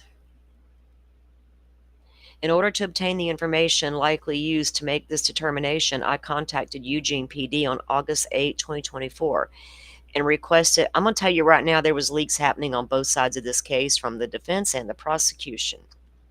Not accusing the prosecution, but somebody in the department. But there was leaks on the defense side as well. I contacted Eugene PD on August 8, 2024, and requested information. And I wonder how many social media accounts you used, Ann Taylor, to help do that with. I can name about 5 of them. But you want to get up there and scream about some Dateline stuff. I later received a secure email from EPD containing 4 attachments. The first was a press release referenced the vehicle. The other 3 were incident reports about the vehicle. The following information was obtained from the incident reports. The white Elantra, bearing Colorado plates redacted, was involved in a crash on 12/17 in Eugene, Oregon. of 2022, so a month after the crimes. Law enforcement and fire responded and contacted the driver. The vehicle was reported to other items. Hence the two reports. The driver's license was run during the report and was listed as AR. The vehicle was crashed and had extensive front end damage. So it wasn't abandoned after all. The RO of the vehicle was determined to be a G. It is unclear who contacted G at the time of the report, but the determination was made that the vehicle was of no interest to the investigators. The information was provided by EPD and is attached to the file.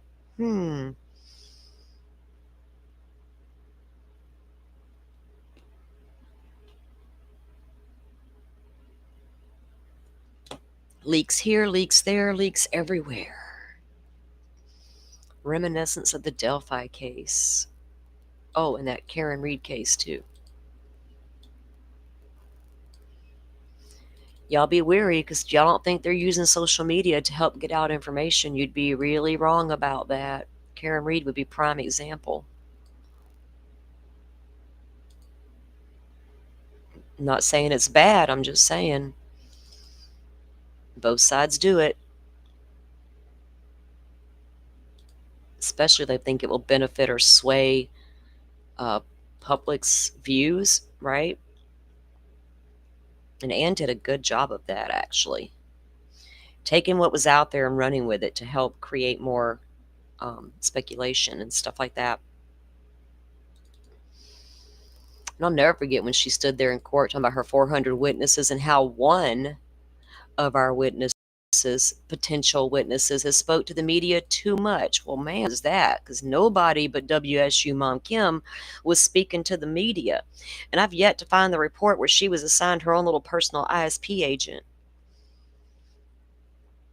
I'm still looking for it, Kim. If you know which number it was, let me know, girl. Number 298.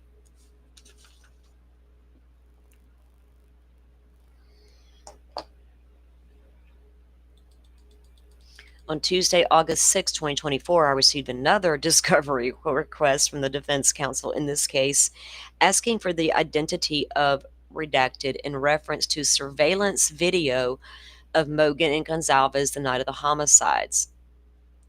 Hoodie Guy, it was determined with the limited information available at the time, redacted was likely AL. It wasn't. Unless you're talking about inside the bar of the corner club, then it was, because he was the bartender. Survey, okay, this may be referencing the corner club video itself and not the walk with Showalter. Okay, so AL was Jack's best friend. Jack was Kaylee's boyfriend, and A, I know his name, but I don't feel like I need to say it. A was the bartender. So L worked at the corner club and was a friend of the victims and Jack Decor. So Ann wanted supplemental discovery to identify the guy at the bar. Maddie, what did you tell Adam? Oh, I said his name. Doesn't matter. It's out there. It's public knowledge. Again, Maddie, what did you tell Adam? I told Adam everything. And that was on the way from the corner club to the grub truck. So, Maddie, what did you tell Adam? And did it have any relevance to what happened hours later? I get you, Ann. I don't blame you on that one.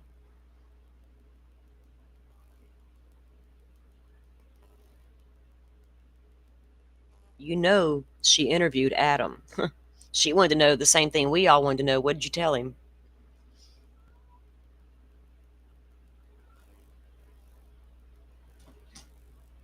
Wow. Get down, sir. My outdoor kitty just jumped on my window screen because my window's barely cracked, and that's the first time he's done that in months. I thought I had him broke from that. What the hell's he doing? Get out. He never wants to come in the house. You couldn't get him to come in and stay in if you tried. All right. Now we'll move on to 299.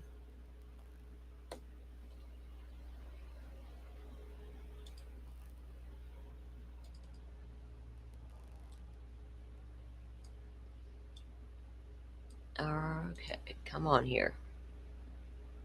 How y'all doing in chat? What's everybody doing?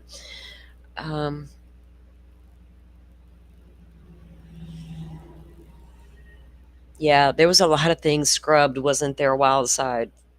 For a hot minute.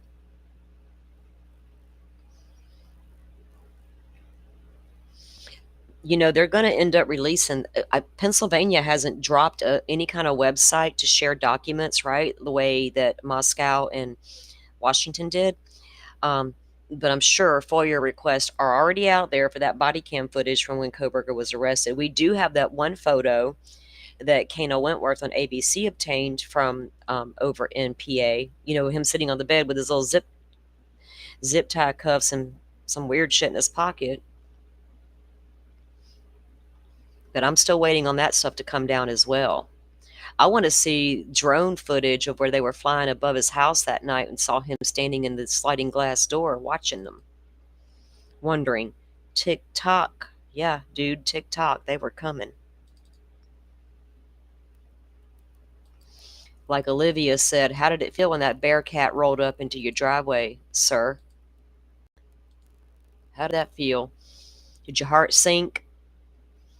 Plan B, plan C go into motion?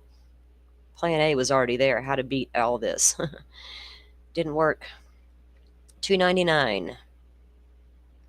On August 7, 2024, I emailed PR, Support Services Manager for the Pullman Police Department, in order to request the following information related to this case: all reports, videos, photographs, notes, and communications from the Pullman Police Department regarding their involvement in this case, including but not limited to all records from Sergeant Chris Engel, copy of Love's spreadsheet as referenced in Sergeant Engel's email to the Pullman police officers. What? This information was requested by defense counsel in this case on Monday, August 19th and Tuesday, August 20th. I received the requested information from R.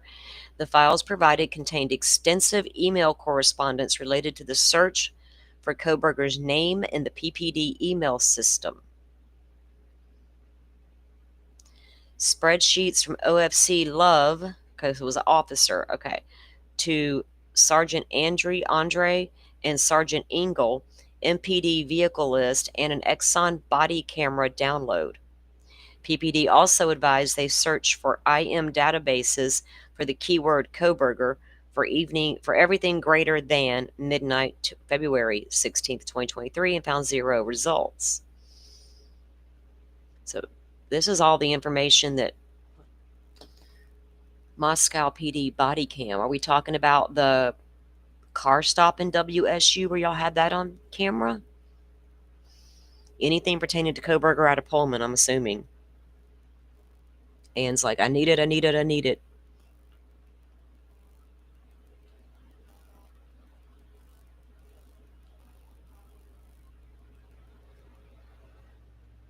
Document number 300 coming our way, and we are making away. Oh yeah, I got the wild side. I got that as well. I've got all the stuff that that's been dropped, and there's nothing right so far. All that boring court stuff, yeah.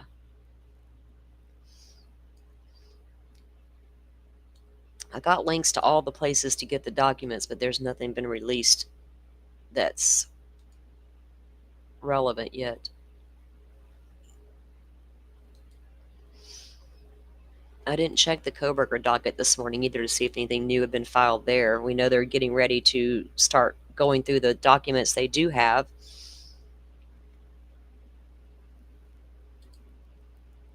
Working their way backwards. We have the list of which documents they're going to start with and work their way through, actually. We just went over that the other day as well here on the show. Okay, I think it was 2 days ago. Number 300.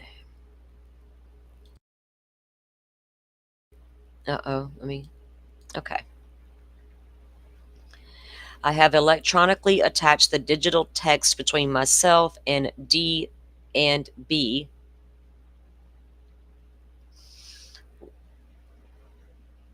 Would that be Dylan and Bethany, I wonder? On August 27, I received an email from MS in reference to discovery request 407. Text communications between Dylan Mortensen and myself. And 408, text between Bethany Funk and myself. Who wrote this? Hold on. Blaker. You're texting with your witnesses. I went through my phone and found the text conversations I had with Dylan and Bethany back in 2022.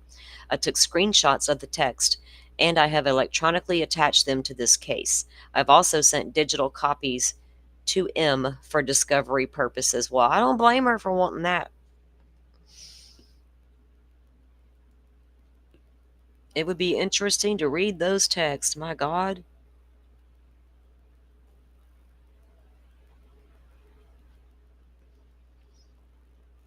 I wonder if they even make sense.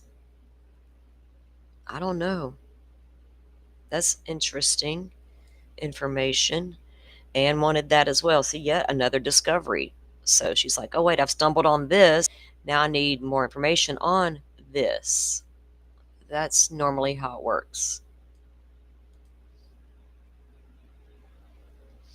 Like I said, I feel like a lot of people got their introductory to true crime on the Idaho 4 case, and that's okay, but learn as you go. And when you hear a creator or a streamer, whatever you want to call them, tell you, it don't make sense, make it make sense. Well, hold my beer and let's try. Let's go research. Let's not scream and cry about it, how none of it makes sense. Let's see if we can make it make sense. All right, so there's 14 reports left, guys, and we're going to wrap these up today because we got other business to attend to around here. And I've got some work to do. And I will take a moment, guys, if you don't mind, from reading for a second. I'm going to go grab a cold drink, double check on the kiddo and the dog, and I'll be right back.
All right, thank you, guys. I had to go make sure the kiddo and the dog were good.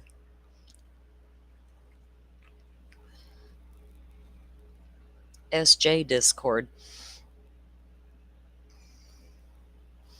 Oh, I'm in the Seeking Justice Discord. Yeah, I don't ever go into Discords and chat a lot because I'm usually watching stuff. Maybe I should.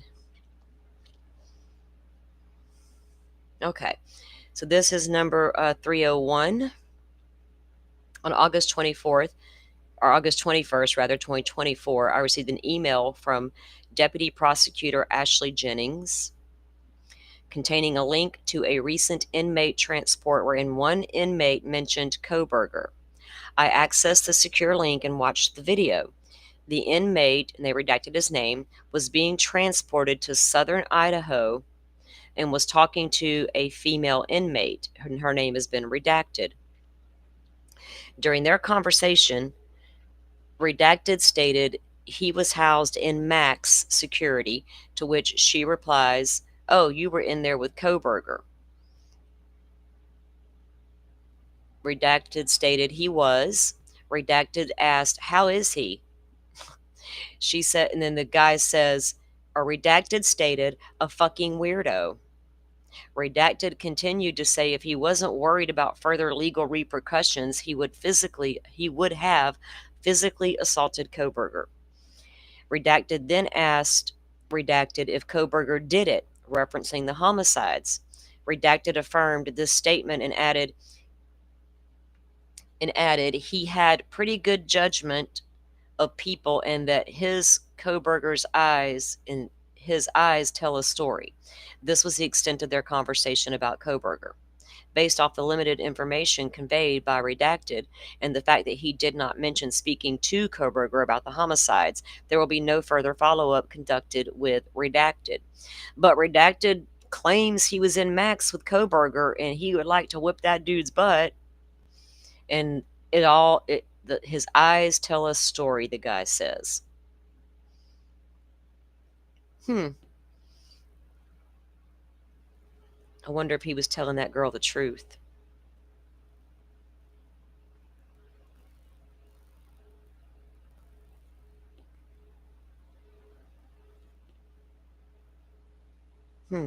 Interesting. Oh my God, they did not redact. Yeah. Oh, wait, let me get this. Nope, they left the language. Okay.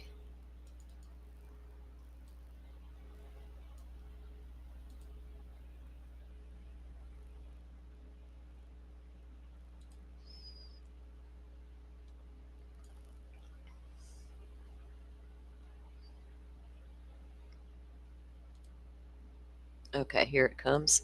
It took it a minute. So we are up to number 302.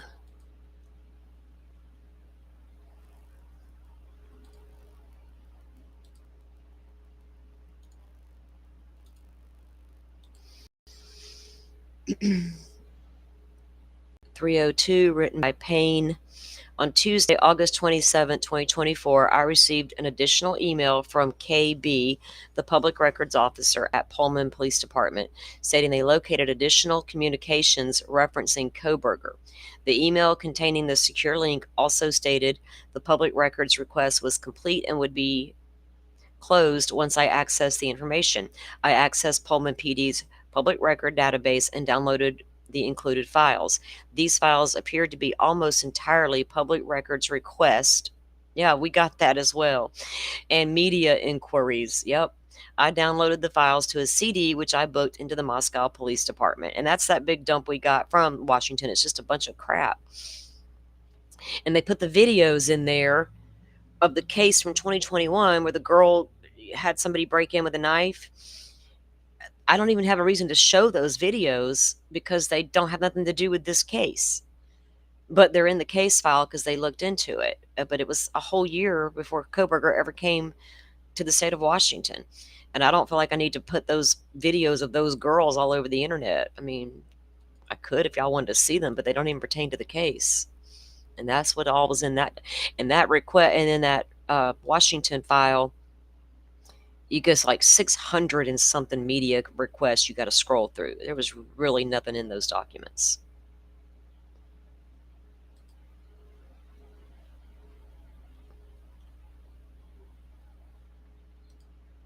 Okay, now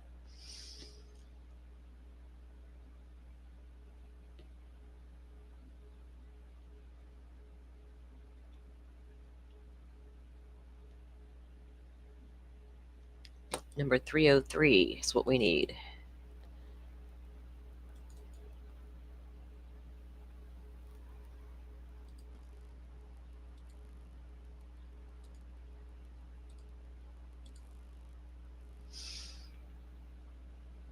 Whoops. Get back here. All right, on Monday, September 16, 2024, I spoke to Redacted.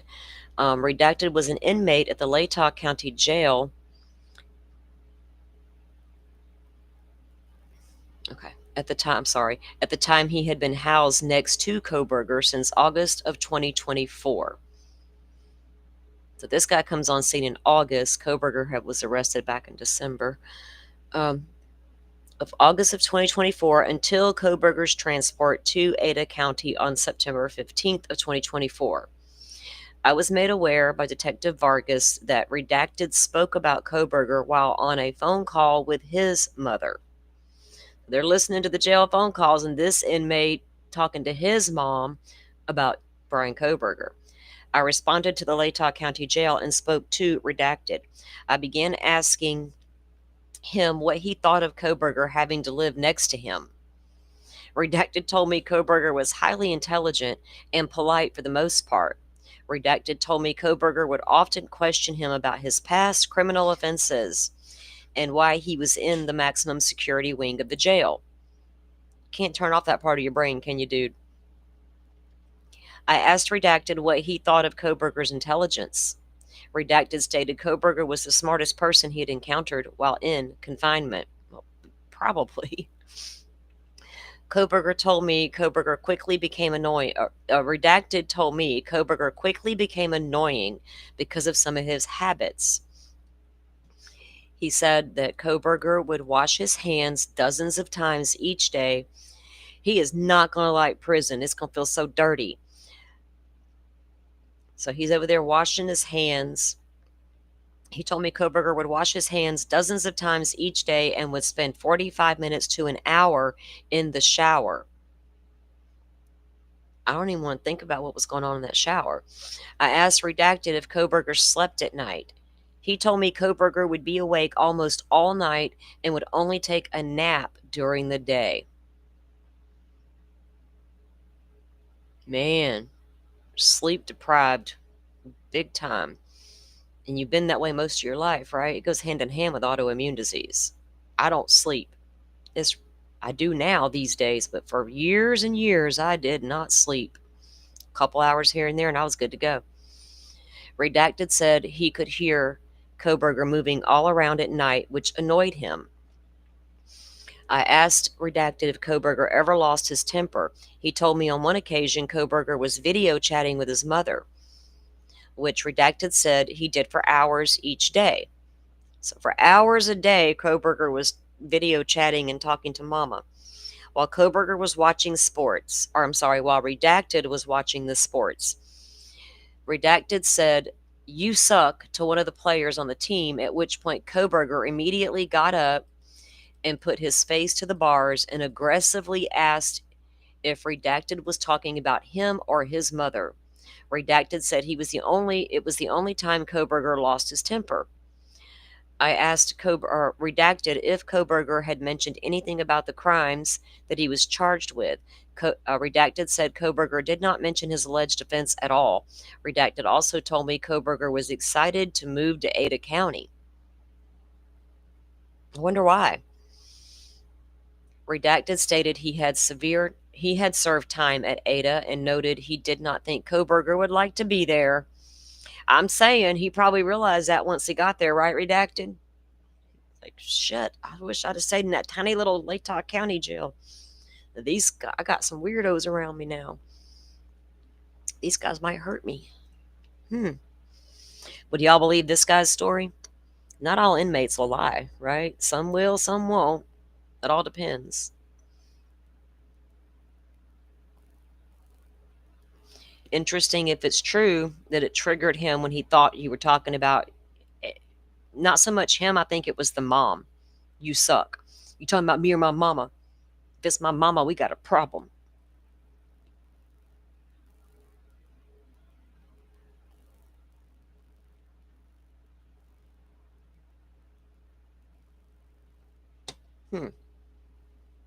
Yeah, they want to know if Kohberger mentioned anything about his crimes. He's not that, well, I'm not going to say he's not that stupid, but yeah, he's not going to talk about that with anybody. He's more interested in their crimes, what they were doing. He already knows where he went wrong in his crime.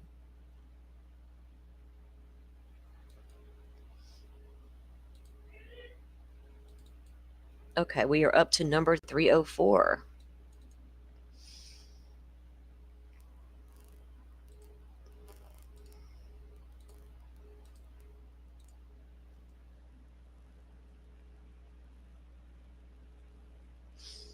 Hey, Jet Set, welcome in. Welcome in, everybody. Appreciate y'all being here. Like and subscribe and do all the fancy stuff.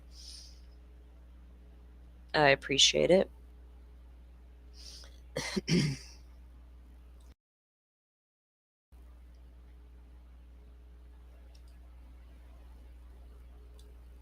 Oh, goodness gracious. All right, this is number 304.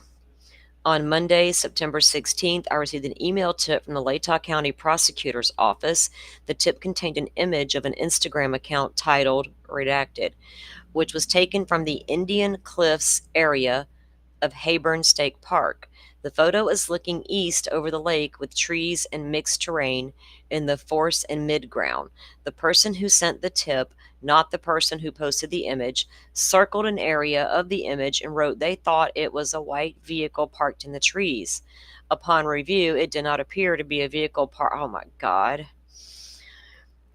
How many people sent them leaked Linda Lane footage where all their added on stuff about the shadows and Dylan and the dog climbing in the truck? Now we got a car chilling in the trees. Somebody saw it on the internet and took a screenshot and called it in. I was able to locate the person who posted the image, RL. I called Elle and asked her if she was the owner of T Instagram account and if she remembered posting the image. She affirmed both. I asked her if she remembered seeing any vehicle that struck her as being out of the ordinary. Okay, got it. She told me she did not and thought that she would certainly have noted a vehicle in the area circled in the tip, as there is no realistic way a vehicle could get there. So we got a photoshopped vehicle into the picture, hiding in the trees. I asked her what time she thought she took the photo. Elle told me it was approximately 1100 hours on 11/13. Elle reiterated there was nothing that struck her as being out of the ordinary on their hike and drove through the park. I thanked Elle for her time and ended our phone call.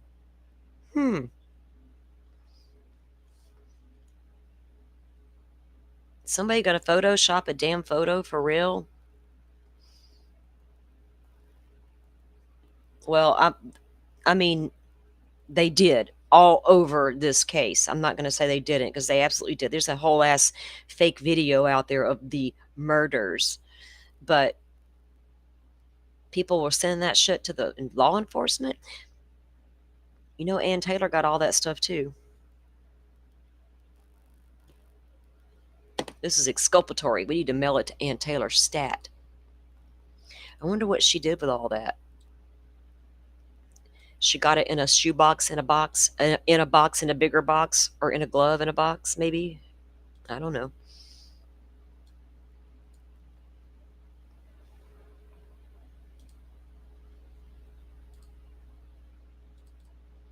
Okay, now we are up to number 305. All right.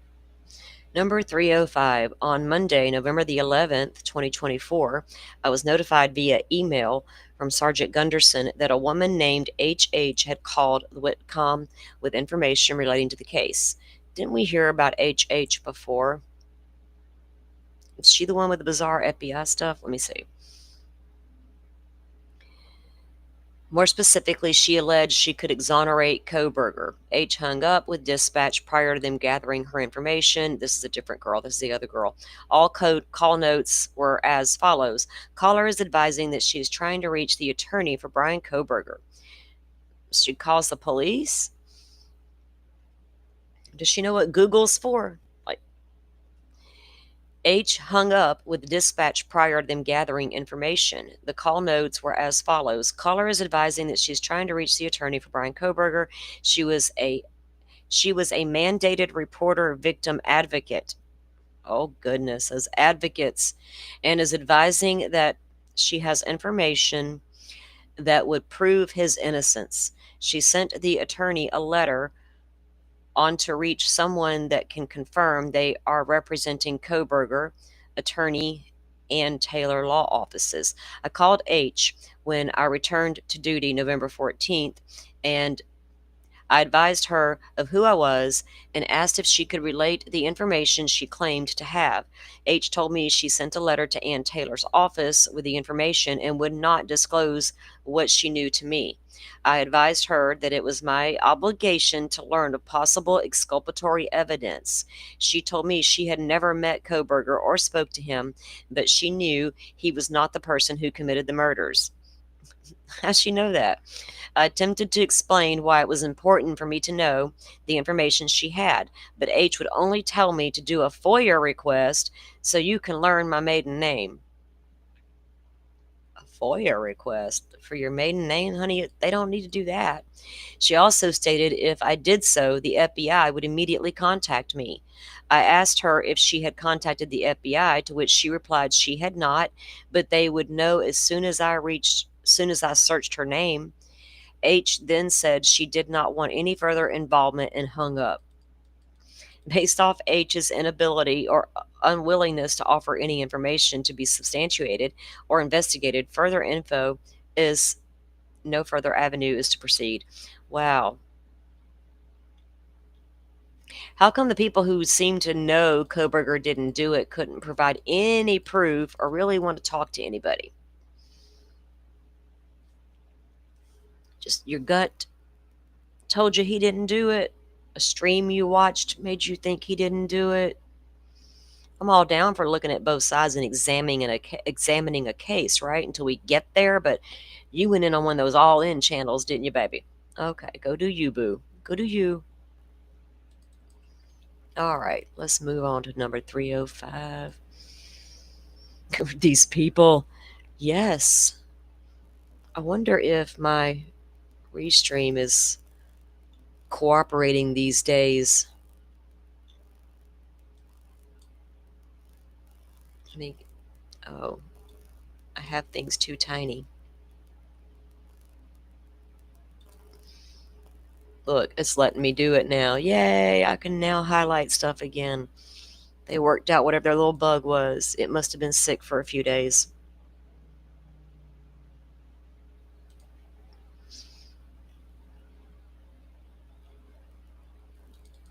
All right, here we go.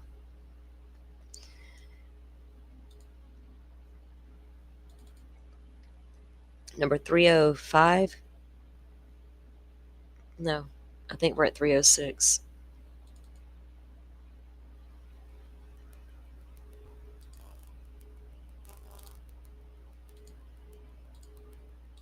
All righty.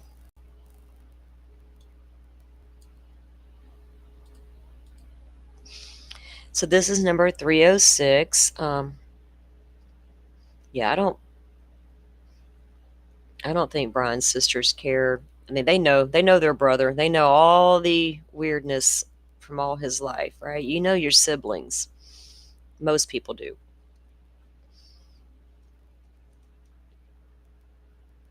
Number 306.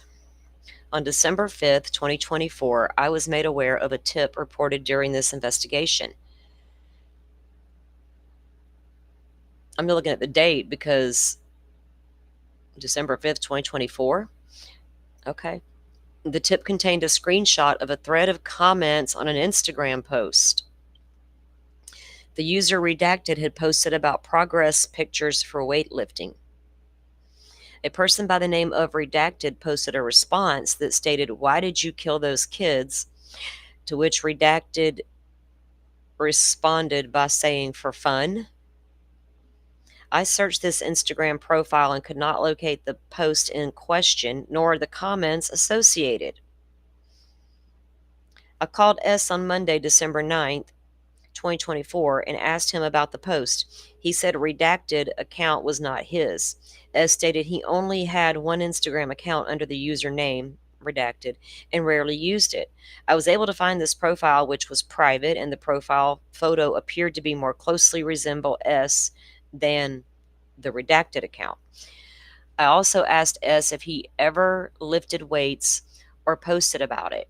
He said he has never been much of a weightlifter and again stated the redacted account was not his. I thanked him for talking to me and we ended our conversation.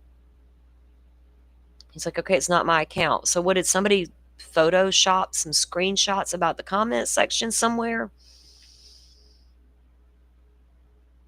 That is weird. And there was a lot of stuff being slung around on the Instagram, just as bad as it was everywhere else.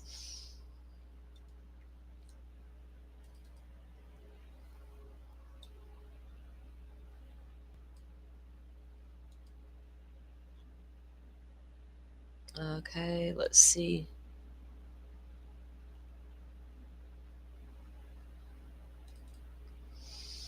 We are up now to 307 with 7 more to go.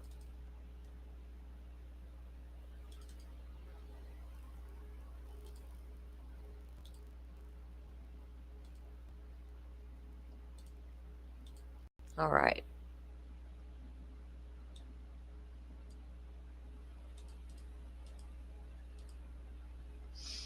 So this is report number 307.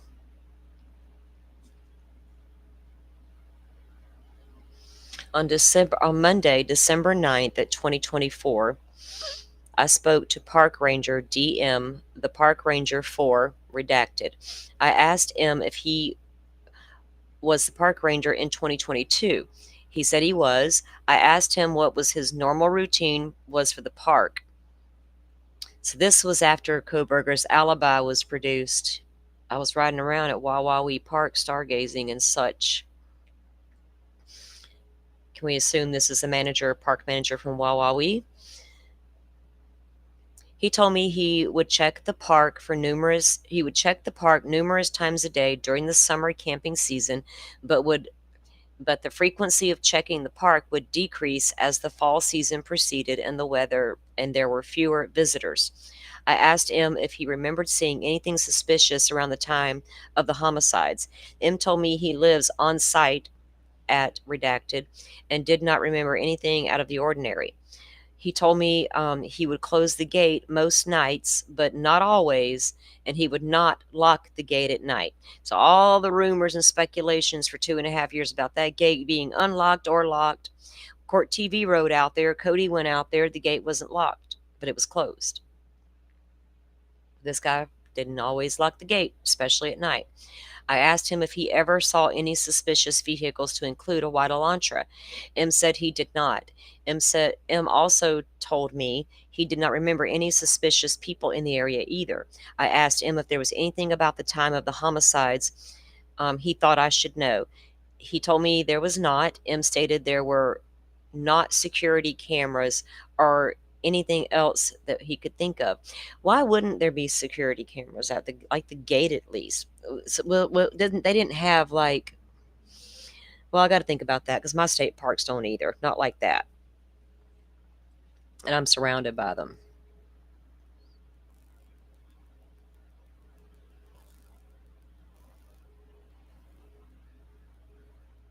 Well, Fort Pickens, they got cameras, but these state parks down here, that's part of the Gulf Seashore Park stuff.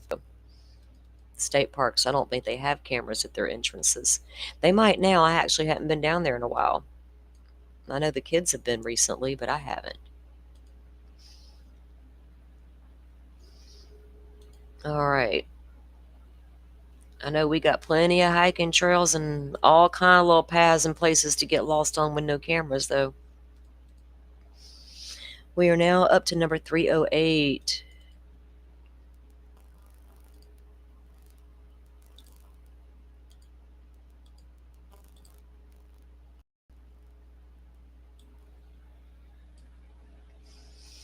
308, written by Payne. On Friday, December 2nd, 2024, M.M. came to the Moscow Police Department and requested to speak to me, reference a tip concerning the homicides. I spoke to M in the PD lobby. I did not record our conversation. M began by sliding me. Check this out. M began by sliding me a note that asked if MPD was looking for a second person who could be responsible for the homicides. So you walk into the police department, ask to speak to the detective, and you stand there in the lobby and you slide him a note. The note described a male, and the bottom said if MPD was not looking for another person, to slide the note back to M, and she would leave. So if we're looking for another person, I'm going to keep your note and we can talk. But if I'm not, I'm going to slide your note back to you and you can leave. I told M it was our duty to investigate tips that could result in exculpatory information. M reluctantly slid me another stack of handwritten letters. I read most of these letters and learned they concerned Z, F, and M. The letters described how F had lived near 1122 King Road approximately 6 months prior to the homicides and had made comments to M about how the parties kept him up at night. M also wrote F had behaved strangely after the homicides and had injuries to his hands. The rest of the letters concerned F, other behavior, and suspected hacking activities, according to M. M also stated she gave consent for her DNA kits she submitted in reference to a past unrelated report from August of 2022 to be used. So she gave up her DNA back in August 2022, and she's telling them they can use that if they need to? For what? You're showing them letters about another guy you suspect. And talking with M, I learned F's strange behavior, not talking to M for extended periods of time, showing her memes at strange times, riding his scooter to Pullman. All that makes him a killer. Okay. Had been ongoing for several years prior to the homicide, so his strange behavior was always strange. M seemed concerned that F had psychotic tendencies and made her nervous at times. M stated F wore gloves almost always and had wounds on his hands and face on more than one occasion, which he stated were from scooter crashes. Was he DUIs on the scooter? Aside from the fact that F lived near 1122 King Road, I later confirmed he lived at redacted until June of 2022. So he moved out in June. He behaved strangely. M did not have further reason to suspect redacted as being involved. She was mostly concerned about his ongoing strange behavior. I told M if his behavior ever made her fear for her life to call 911. She said she would do so. I thanked M for her time, and she left with the letters. Oh, she left the letters with me, which I have attached to this case. Why do I want to see those letters? Based off M's statements and lack of cooperation for F being involved in this crime, I will not be investigating further.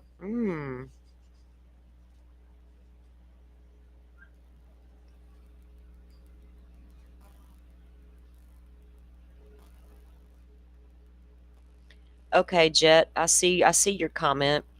I've got the grub truck video. I've got the video of Adam. What did you say, or what did you tell Adam? We need to review some of that stuff. But so Maddie was wearing black boots in that night. Good. My dog and my grandson are wreaking havoc in the living room. I hear them. Good catch. Good job going back into review. I appreciate that. So nothing to corroborate that. And this guy done moved out, and yeah, call 911, honey. Stop hanging out with the weirdos. If you feel he's psychotic and might lose his shit any moment, I wouldn't go back around old boy for nothing.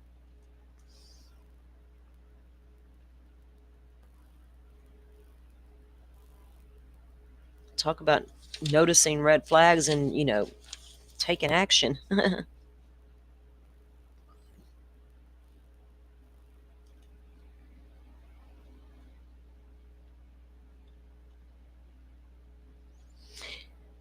Maddie, or because Kaylee had on a lighter colored pair of blue jeans that night, right? And did you see Maddie wearing the jacket in the video?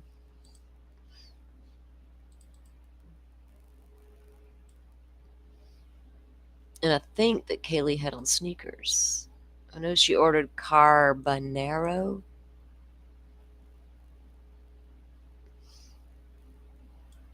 And she didn't have enough points to get any money knocked off, but she was cool with that.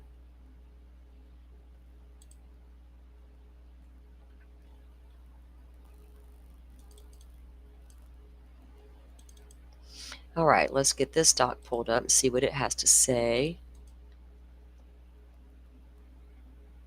We're at 309 of 314.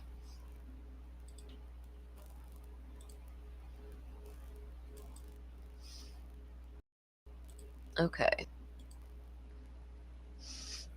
On Friday, January 24th at approximately, they redacted the name of this person, TS. Undercover. On Friday, January 24th at approximately 7:50 hours, I arrived at the Moscow Police Department to start my shift. When I reached my door, I could hear an electronic beeping noise. Upon entering, I determined the noise was an alarm sounding from the evidence refrigerator unit. Oh boy, we have a Houston, we have a problem. The digital temperature display read 60 degrees Fahrenheit. When I left work the day before, Thursday, January 23rd, at 1200 hours, there was no alarm sounding. The evidence freezer, which is a separate unit, was not affected. So we got the refrigerator part, but not the freezer. I immediately contacted my supervisor, Captain Hathaway. Hathaway recommended I transfer the items stored in this refrigerator to our secure outbuilding where other evidence is kept due to the lower temperatures outside. I turned off the heating units in this storage area and opened the large garage door to allow the inside temperature to drop quickly. Oh, the outside temperature was freezing that morning, and within 10 minutes, the inside temperature dropped below 50, which is the lowest number on the thermostat. All items were transferred by 800 hours, by 8 a.m. At approximately 12:30 on the same day, Hathaway brought a new 20 cubic foot refrigerator to the outbuilding, which we plugged in and set the temperature. An hour or so later, I checked the temperature of this refrigerator. It was at red 40. I transferred all the items to this refrigerator. They will be temporarily stored until the primary refrigerator is repaired. No DNA extracts were stored in the evidence refrigerator. Those are stored in the evidence freezer. Below is a list of items affected that were being stored. Oh boy. Items number 17, 18, 19, 20, 21, 22, 23, 24, 25, all blood swabs. And there's the numbers right there to the far left, 22M. I need to compare that to stuff. Is some of the swabs Anne was trying to figure out about the Bannister blood. It's one of these swabs from that area. Oh, goodness gracious. Oh, Lord. Y'all, we got a problem. How bad was this stuff affected? Did it degrade it or destroy it? 26, 27, 28, 29, 30, 31, 32, 33, 34, 35, 36, 37, 38, 39, 40, 41, 42, 43 were all blood swabs. 55 and 56 were a blood sample. 65, DNA blood card. 66, head hair. 67, a pubic hair. A right nail clipping. A left nail clipping. 70, trace evidence of hand. Y'all, oh my God. I mean, it's not their fault the fridge broke, but damn it, man. Swab RW, swab RD, swab LW, swab LD. Anal and oral swabs. Penal swabs. Swab of wrist, swab F, arm. Ankle swabs. Neck swabs. Blood DNA card again. hand swabs, wrist swabs. That's a fucking lot of evidence. Wrist swab again, forearms, the foot swabs, ankle swabs, thigh swabs, head, hair, pubic nail clippings, bee bag trace, oral. All of their swabs, man. The nail clippings, any hairs that were recovered, these DNA blood cards. That could have been disastrous for the prosecution with Ann Taylor if she could have kept some of this evidence out if they had went to trial. Hand swabs again, wrist, forearms, foot swabs, ankle swabs, hairs, buccal swabs. Whose buccal swabs?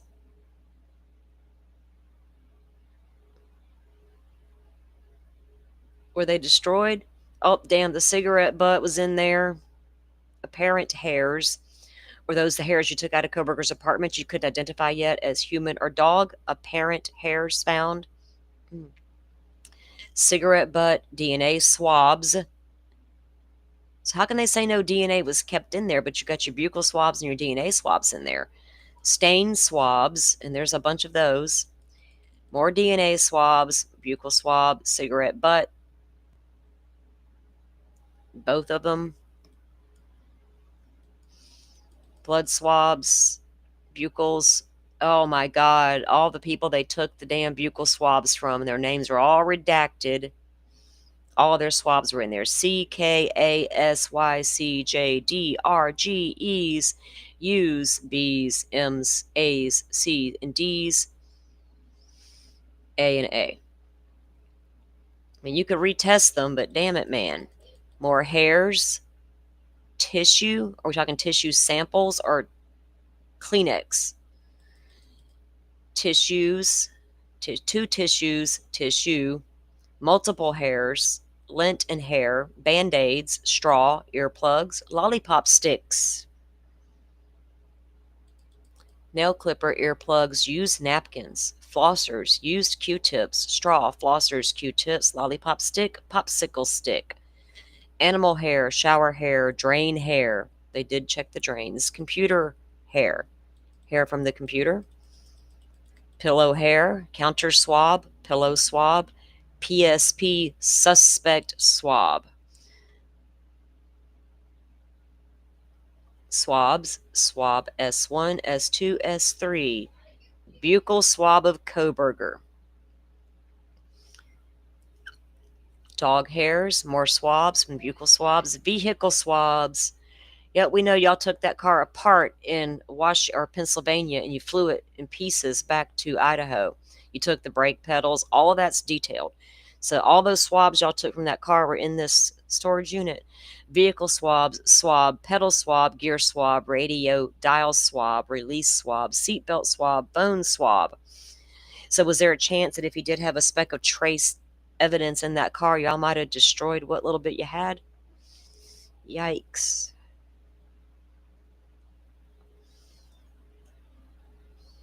Maybe these refrigerators should run on some sort of backup system. Backup for the backup. I mean, shit happens, but that's a lot of evidence in a storage refrigerator for it to go down.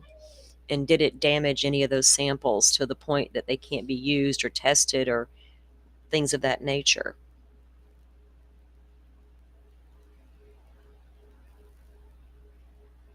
We don't like lost evidence in cases that we follow. I can't get down with stuff like that. Right, so Joy makes sense now. No wonder they couldn't say for sure. No apparent signs of assault. How would they know if did they test all that stuff before, right? Because the freezer didn't go down for a while, so we got to give them that. Had a lot of that already been tested, before the system ever went down. But upon retest, or you want the defense not to come in sideways at you, you don't want that happening. Right now, the defense can say, well, we can't retest this and that because it's destroyed now.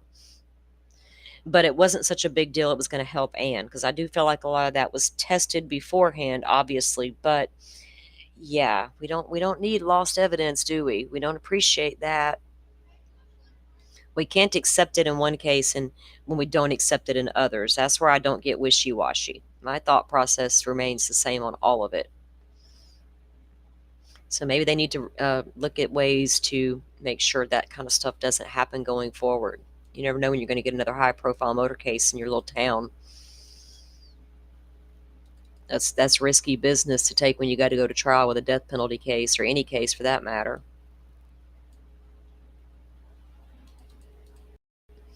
Because all it does is give the defense team something to work with. Probably is a nothing burger to begin with, right?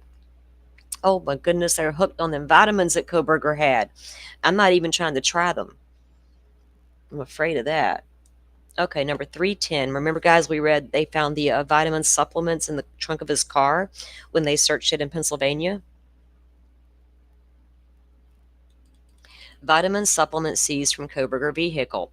On April 3, 2025, I assisted TS and the prosecution team with reviewing the evidence in this case. A question was brought up if amended vegan D3K2 vitamin supplement bottle, which had been seen in several photographs, had been booked into evidence, and S stated it had not. S checked with Detective Payne and was informed the vitamin bottle was still located in the trunk of Kohberger's Elantra. I broke the evidence seal on the driver's side door of the Elantra and opened the trunk with the release lever, also breaking the evidence seal on the trunk. I located the Amidine D3K2 vitamin bottle in the trunk in a plastic Ziploc baggie. I collected the bottle out of the trunk, counted the soft gel capsules in the bottle, 22 capsules out of 120, and booked the bottle into MPD evidence. I placed new evidence seals on the driver's side door and trunk of the vehicle. Yeah, you got to get that vitamin D in when you got them autoimmune diseases, sir. I don't know about no boat. I'm not vegan, but I know about autoimmune and vitamin D. So they booked in how many he had left and booked that in. Because remember, the police ordered that same bottle. That bottle of vitamins was ordered when he ordered the sheath and the knife. And then they replicated that order, remember? And now they needed that bottle entered into the evidence and get it out of that truck. We can't compare it in the trunk, man.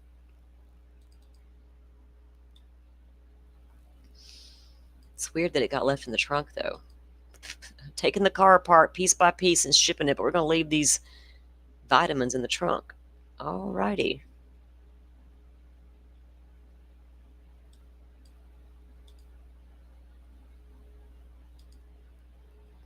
Up to number 311.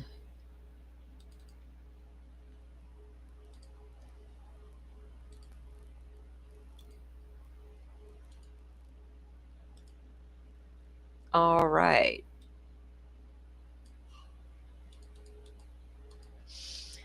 What is this? Oh, Forrest, did you buy me a coffee, sir? I appreciate you so much. Thank you for that. Oh, he says, I earned an extra nice coffee for all my patience and effort covering the Kohberger documents. Thank you guys for being patient with me. Being patient with me and unpacking this piece by piece. Y'all don't know how much I appreciate you guys being here for that. Thank you, sir. All right, so this is number 311. Oh, look, I'm out of room on that piece of paper. I need to invest in a paper company. All right. Order me some notebooks in bulk. All right, so number 311, written by Andrew Fox. Transfer of JD's fingerprints. Now, note the date on this. Jack DeCour is who they're talking about, Kaylee's on-again, off-again boyfriend, father of Murphy the dog. We know they collected his swab in the beginning. Let me close my door. Kiddo's on the VR, and he's getting loud with his little buddies. They have gorillas or something to kill. I'm not sure what they're doing. There we go. All right.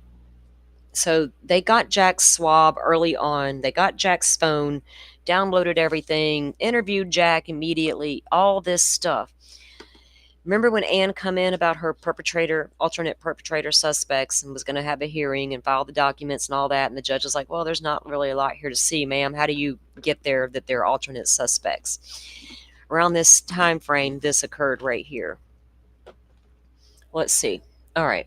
So May 29, 2025, Idaho State Patrol Lieutenant Darren Gilbertson called and advised that JD was scheduled to provide fingerprints at the ISP lab in Coeur d'Alene at 1 o'clock. On May 29, 2025. Why are we obtaining Jack DeCour's fingerprints in May of 2025 when the crime occurred in November of 2022? And we're literally set to go to trial. I don't know. Were they lost? Were they damaged? Were they not collected? We just got the buccal swab instead, right? Did they have a reason to fingerprint him beforehand? Would you need an arrest to fingerprint somebody, or do you ask to volunteer your fingerprints? Maybe they didn't think they needed them because they needed the DNA swab. And literally the only evidence from that house was DNA, right? But we also see there's tons of fingerprints everywhere. So I don't know why they didn't collect him. They should have. They should have collected his fingerprints and Maddie's boyfriend's. And the reason being, they're going to be all over these girls' bedrooms. And you've got to make comparisons and rule things out. Or put them in the house. Put them in there, all the things. So I'm really baffled as to why this took place in May of 2025. Unless something Anne said in her motions for the alternate perpetrator, y'all didn't verify these handprints, you didn't verify these fingerprints, all these things. Did that prompt them to ask him to come in to give up his fingerprints, to help that along? All right, let's move along to the next one.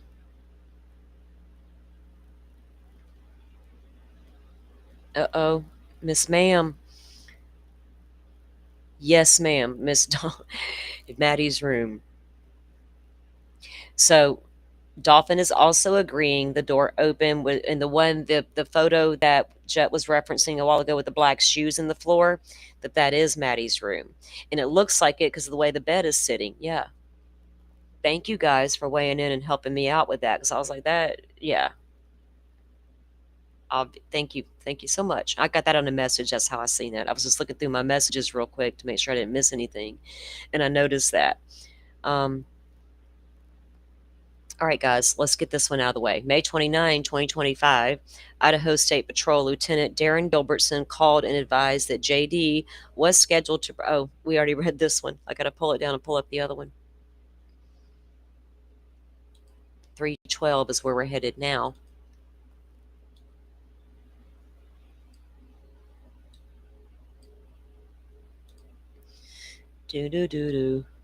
Okay.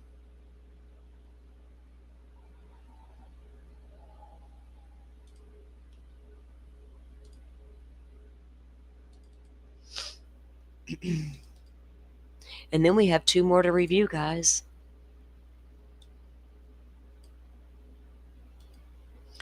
Okay, number 312. Oh, y'all would like to see it, wouldn't you? Maybe. Okay. Report number 312 from Dustin Blaker. On May 22nd, 2025, I received an email from prosecutor Bill Thompson with a request for contact from a L.A.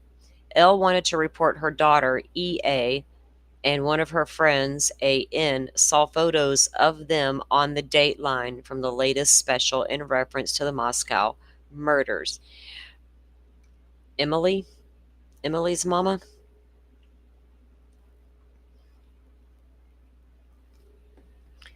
I contacted Elle on May 22nd, 2025, and she responded that she stated she would be available on May 3rd of 2025, but I was not able to contact her on that date. On May 29th, I called Elle and spoke to her by phone. Elle told me her daughter, E, watched the Dateline special, and when they were talking about photos of WSU on Brian's phone, E was able to identify several of the photos of her and one of her friends, A. Maybe this is not Emily. This is somebody from WSU. A, as being photos reported to have been found on Kohberger's phone. I asked L if I could talk to E, and she provided E her phone. E told me the following. E was a student at WSU in the fall of 2022 and was in class where Kohberger was the TA. Oh, wow. E was in a class with her friend A. A was interviewed by ISP Detective Jacob Schweck on March 2nd of 2023. E told me she had never talked to Kohberger during the class, but he did sit in close proximity to her on the rare occasions he would attend class. He had photos of girls he knew from his own damn college and in his own class on his phone. Allegedly on his phone. We'll have to see more.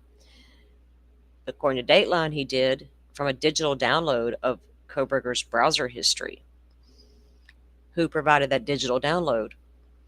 E told me she thought Kohberger was socially awkward but was not able to provide any other information about him. I asked E how she knew the photos were of her and A. E told me she watched the Dateline episode and she was able to tell the photos which she believed had been taken off her Instagram account. E told me during 2022 her account was public and this was possibly how Kohberger found her photos. E was not able to provide me any other information related to this case. Yeah, because he was on Instagram watching every damn thing they posted.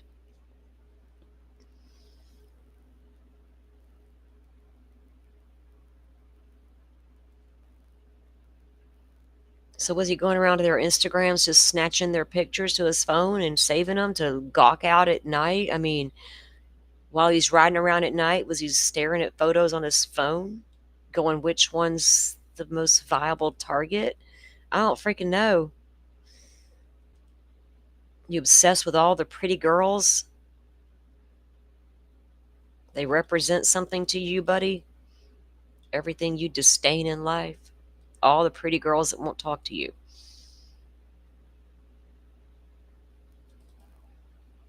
Should have practiced not being, a little weird, just or learn some social interaction. Here we go. Let's pull up this one. Number 313. Let me pull that out of the way and get this back over here where I can see what's happening. Okay.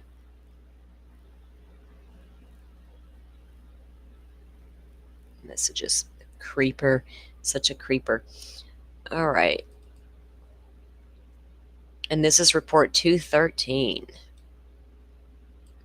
On June 26, 2025, I searched through Kohberger's vehicle looking for the following items, which were on his Amazon Perjury history order on 6/20/22. I previously looked up all the items ordered and had a photo of what the products looked like. Leaderboard jack scissor 1.5 tons, capacity ratchet handle, saving strength design. EP Auto 14 heavy duty universal lug wrench, 4-way cross wrench, a Dorman 926021 spare tire for select Hyundai Kia models, a worksite tire inflator air compressor, portable air compressor, a 20-volt cordless tire pump, a 150 psi with digital pressure gauge. Okay. Rechargeable Li-ion battery and a 12-volt car power adapter.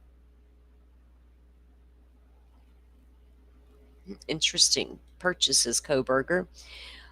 Arctic 70-piece tire repair kit, heavy-duty tire plug kit, flat tire repair kit, tire patch kits, puncture repair kit. Well, at least you're going to be safe. You're going to be traveling back and forth across the country a couple times. Cartman warning triangle DOT approved, identical to the United States FMVSS. Reflective warning road safety triangle kit, a pack of 3. TS MPD officer technician unlocked the secured garage where Kohberger's Hyundai Elantra was being stored. I took photos of the vehicle in the intact evidence seals prior prior to entering the vehicle.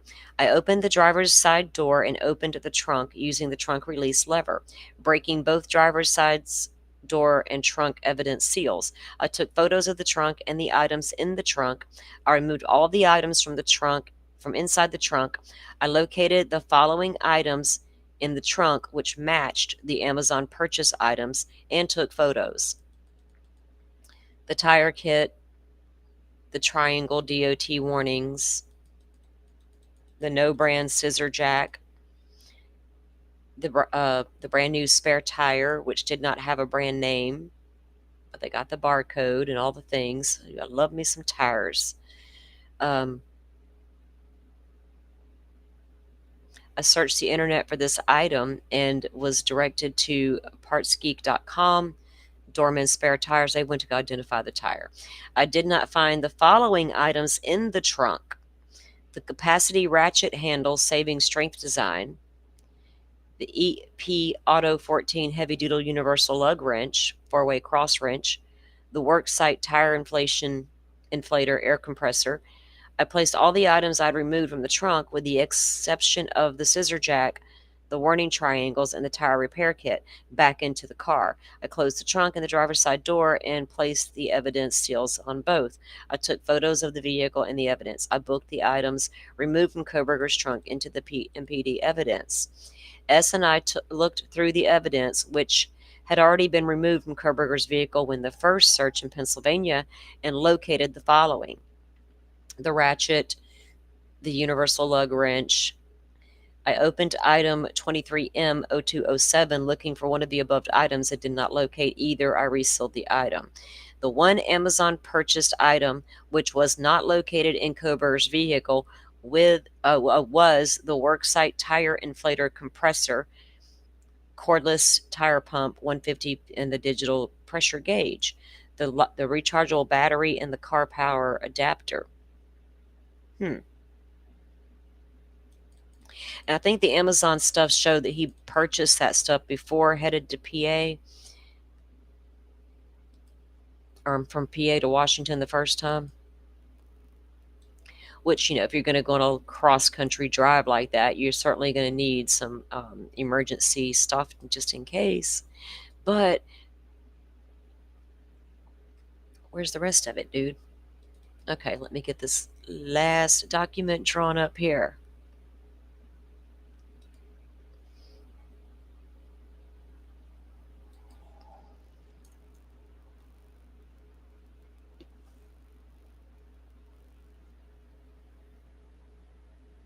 All right.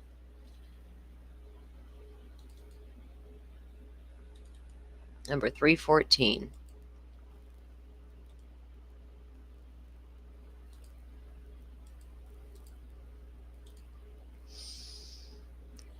Okay, so 314 was written by Vargas, Pullman PD. It's MM Agency Reports and Video Collection.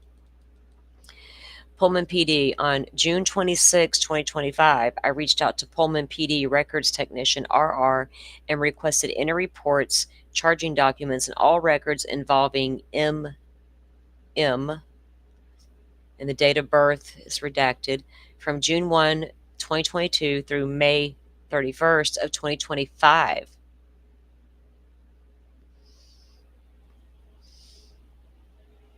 You looked at this in June of 2025? I informed R I had located the following reports involving M and Spillman related to PPD. And then there's a little block there redacted. R responded and provided me with a link to GovQA, where I downloaded all of the reports, body cam video, and other recordings provided. I reviewed the body cam footage from DR, redacted, in the following video, Axon, okay. At approximately 8:30 minutes into the video, M talks about having to testify. Oh, this is the video. This is Molly, the DoorDash driver. Remember when the video was found on YouTube of her DUI stop? This is where they requested those records from that stop, and they reviewed it for themselves, because that's where Molly makes the comment, I saw Brian there, parked right next to him. So she's talks about having to testify in the upcoming murder trial involving the 4 college girls because she is the DoorDash driver. M voice is muffled, but it sounds like she says, "I saw Brian there, parked right next to him." Moscow PD. On June 26, 2025, I contacted MPD Property Records Coordinator MA and requested any reports, charging documents, and all records involving Molly up to present. They were informed that A had located the following reports involving M and the Spillman. And then this redacted. A replied and provided me with 2 reports. No recordings were provided. So they went and got that information. That video. On June 26, I contacted Whitman County SO Records Technician SM and requested any reports, charging documents, and all involving MM. M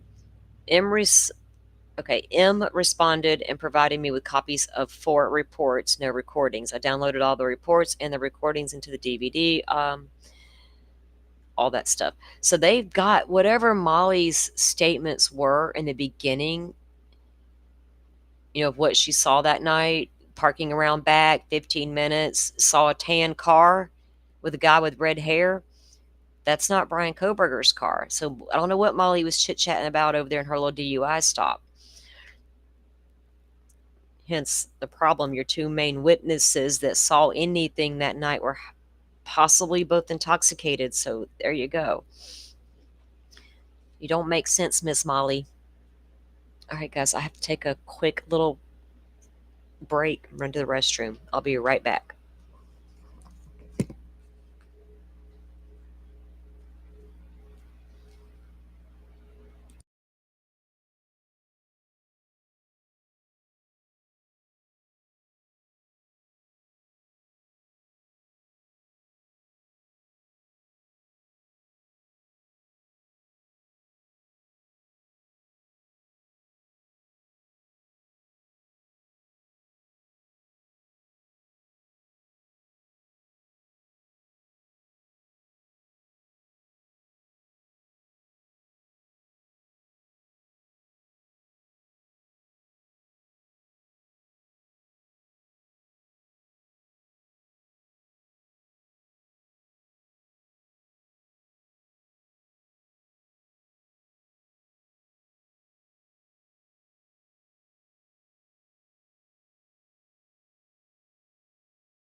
Alrighty, thank you guys for giving me that little bit of a break for a moment. All right. Well, that was a lot to unpack, and we did it. We got in 11 episodes overall to get this done, and there, like I said, the playlist is up with all of these shows in the playlist. You guys can go back if you missed anything or want to review or whatever. Anybody who wasn't here for all of that, you're welcome to go back and take a look into all of that. Bad Seed. Ugh. You know that The Good Son, it had Macaulay Culkin in it. Like, yeah, I knew someone who was going to rent that for her kid to watch. I was like, no, that's not a good movie. She's like, oh, but it's got that cute little kid. I'm like, yeah, but it's not like you think. He's a little demon. Yeah. More like Demon Seed. Ugh. Demon Spawn. I mean, sometimes, wow. I'd love to hear these conversations between Kohberger and his mom, though, right? Just to kind of figure out. I'm trying to figure out this guy's brain. Yes, Butterflies reminding us here. Y'all leave me some DNA. We don't need none of y'all go missing. We got to get some DNA from y'all, just in case. Hit the like button and leave us some. We do appreciate that. Let me take a look over here at the Twitters for a moment. I just want to be curious, see if anything's come down while we've been on here. I'm going to continue to gather up whatever comes down, though. And what?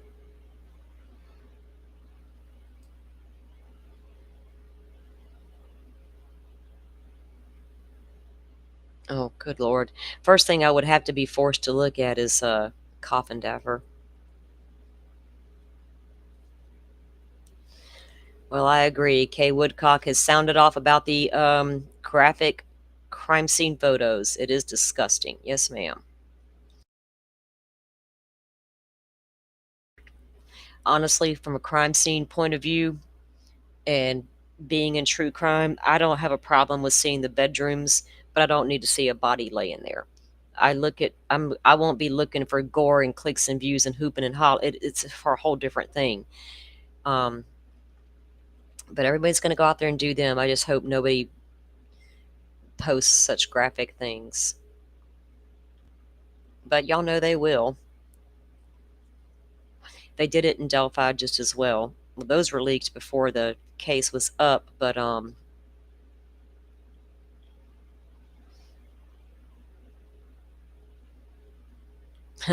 people talking about the dishes in the kitchen and how they unload and load. I don't know.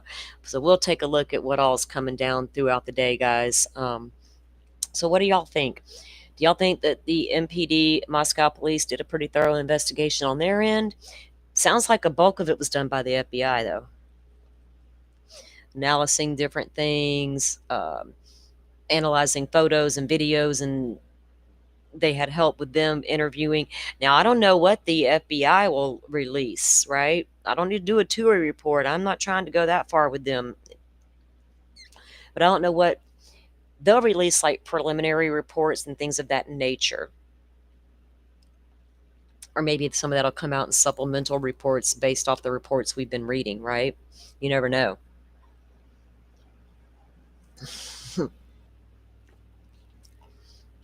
Y'all pay attention to those red flags, people circling your home and you're not used to seeing that car out there, things of that nature. Well, outside, the vitamin D is better with calcium. And y'all know what? I've never liked milk in my life. My mom said when I was a baby, I would cry because I did not want that milk. I would prefer water. All my life, I don't like milk. I think it's one of the most disgusting things I've ever tried to put in my mouth. I don't know why. But I do use almond milk in my homemade cold coffee, but I use very little. Very, very little. The investigation was good, but obviously it was enough to make him take a plea, right, Forrest? No matter how much we sit here and say, well, the grainy footage, right, and the crazy phone ping situation, and all they had was the sheath, I think a lot of that footage and the phone pings were just going to stack up against him, right? Especially with the Amazon purchases and the timing of it and all the evidence that was on his phone that we did not see yet, that he did not scrub from the phone. If that Dateline report was legit and those photos were, and apparently they were, I mean, the cops are even, they know that was leaked. All that was on his phone. So you take into account all the images of the girls and, all the things that they do have, I think circumstantially alone without a sheath, could that have gotten him there? With today's jurors, I don't know if circumstantial is enough. But the sheath would have been the main thing, and everything else would have just been piled on top of that. And maybe there was enough there to be so overwhelming, he knew the jig is up, right? The jig is up, sir. You've wasted 2.5 years of the family's victims, the victims of the family. I said that backwards still. The families of these victims just put through 2.5 years of pure agony.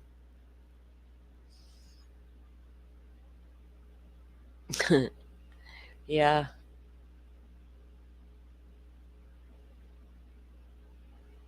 Yeah, she's ranting about people who are receiving these pictures doing the wrong thing with them. She's the YouTube police.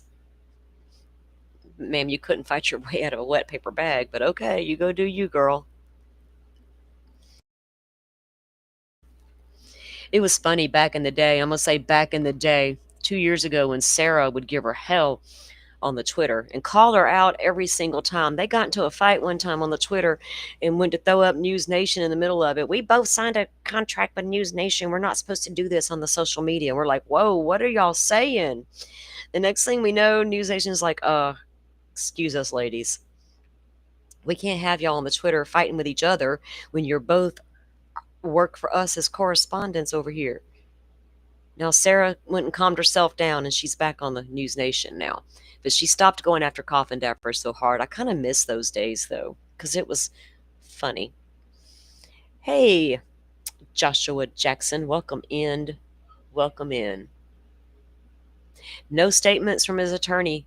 She just released a statement saying she wasn't going to be making any statements. And that's the last we've heard of Ann Taylor. Now, Nancy Grace has got some sort of chatter out about a appeal, but I don't know. I didn't watch it, but I heard she never put any evidence forth to claim he filed an appeal. Because we know he still had time to do it, but it's going to make everything he just did null and void, right? But yeah, no statements for Ann yet. Not unless she's going to come out and say, upon appeal, I told y'all I couldn't be effective counsel because the judge wouldn't give me more time. So here we are. Welcome to appeal world. I'm just saying, if it happens, that's going to be why.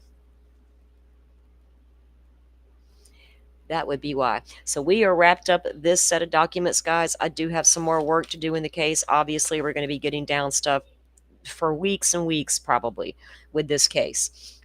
I also need to move into starting to work on my Delphi coverage for next week. I got a lot to unpack with that case as well, and I really want to get to it because I feel like I need to release it all, if that makes sense. Yeah. It's a lot with this case. This guy was just bad to the bone. When you're bad to the bone. I get you.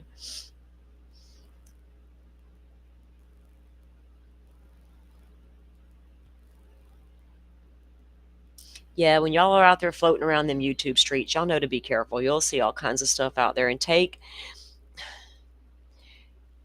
where you get your information from with a grain of salt, and go watch people, a few times before you decide. I had to do that with Idaho and Delphi.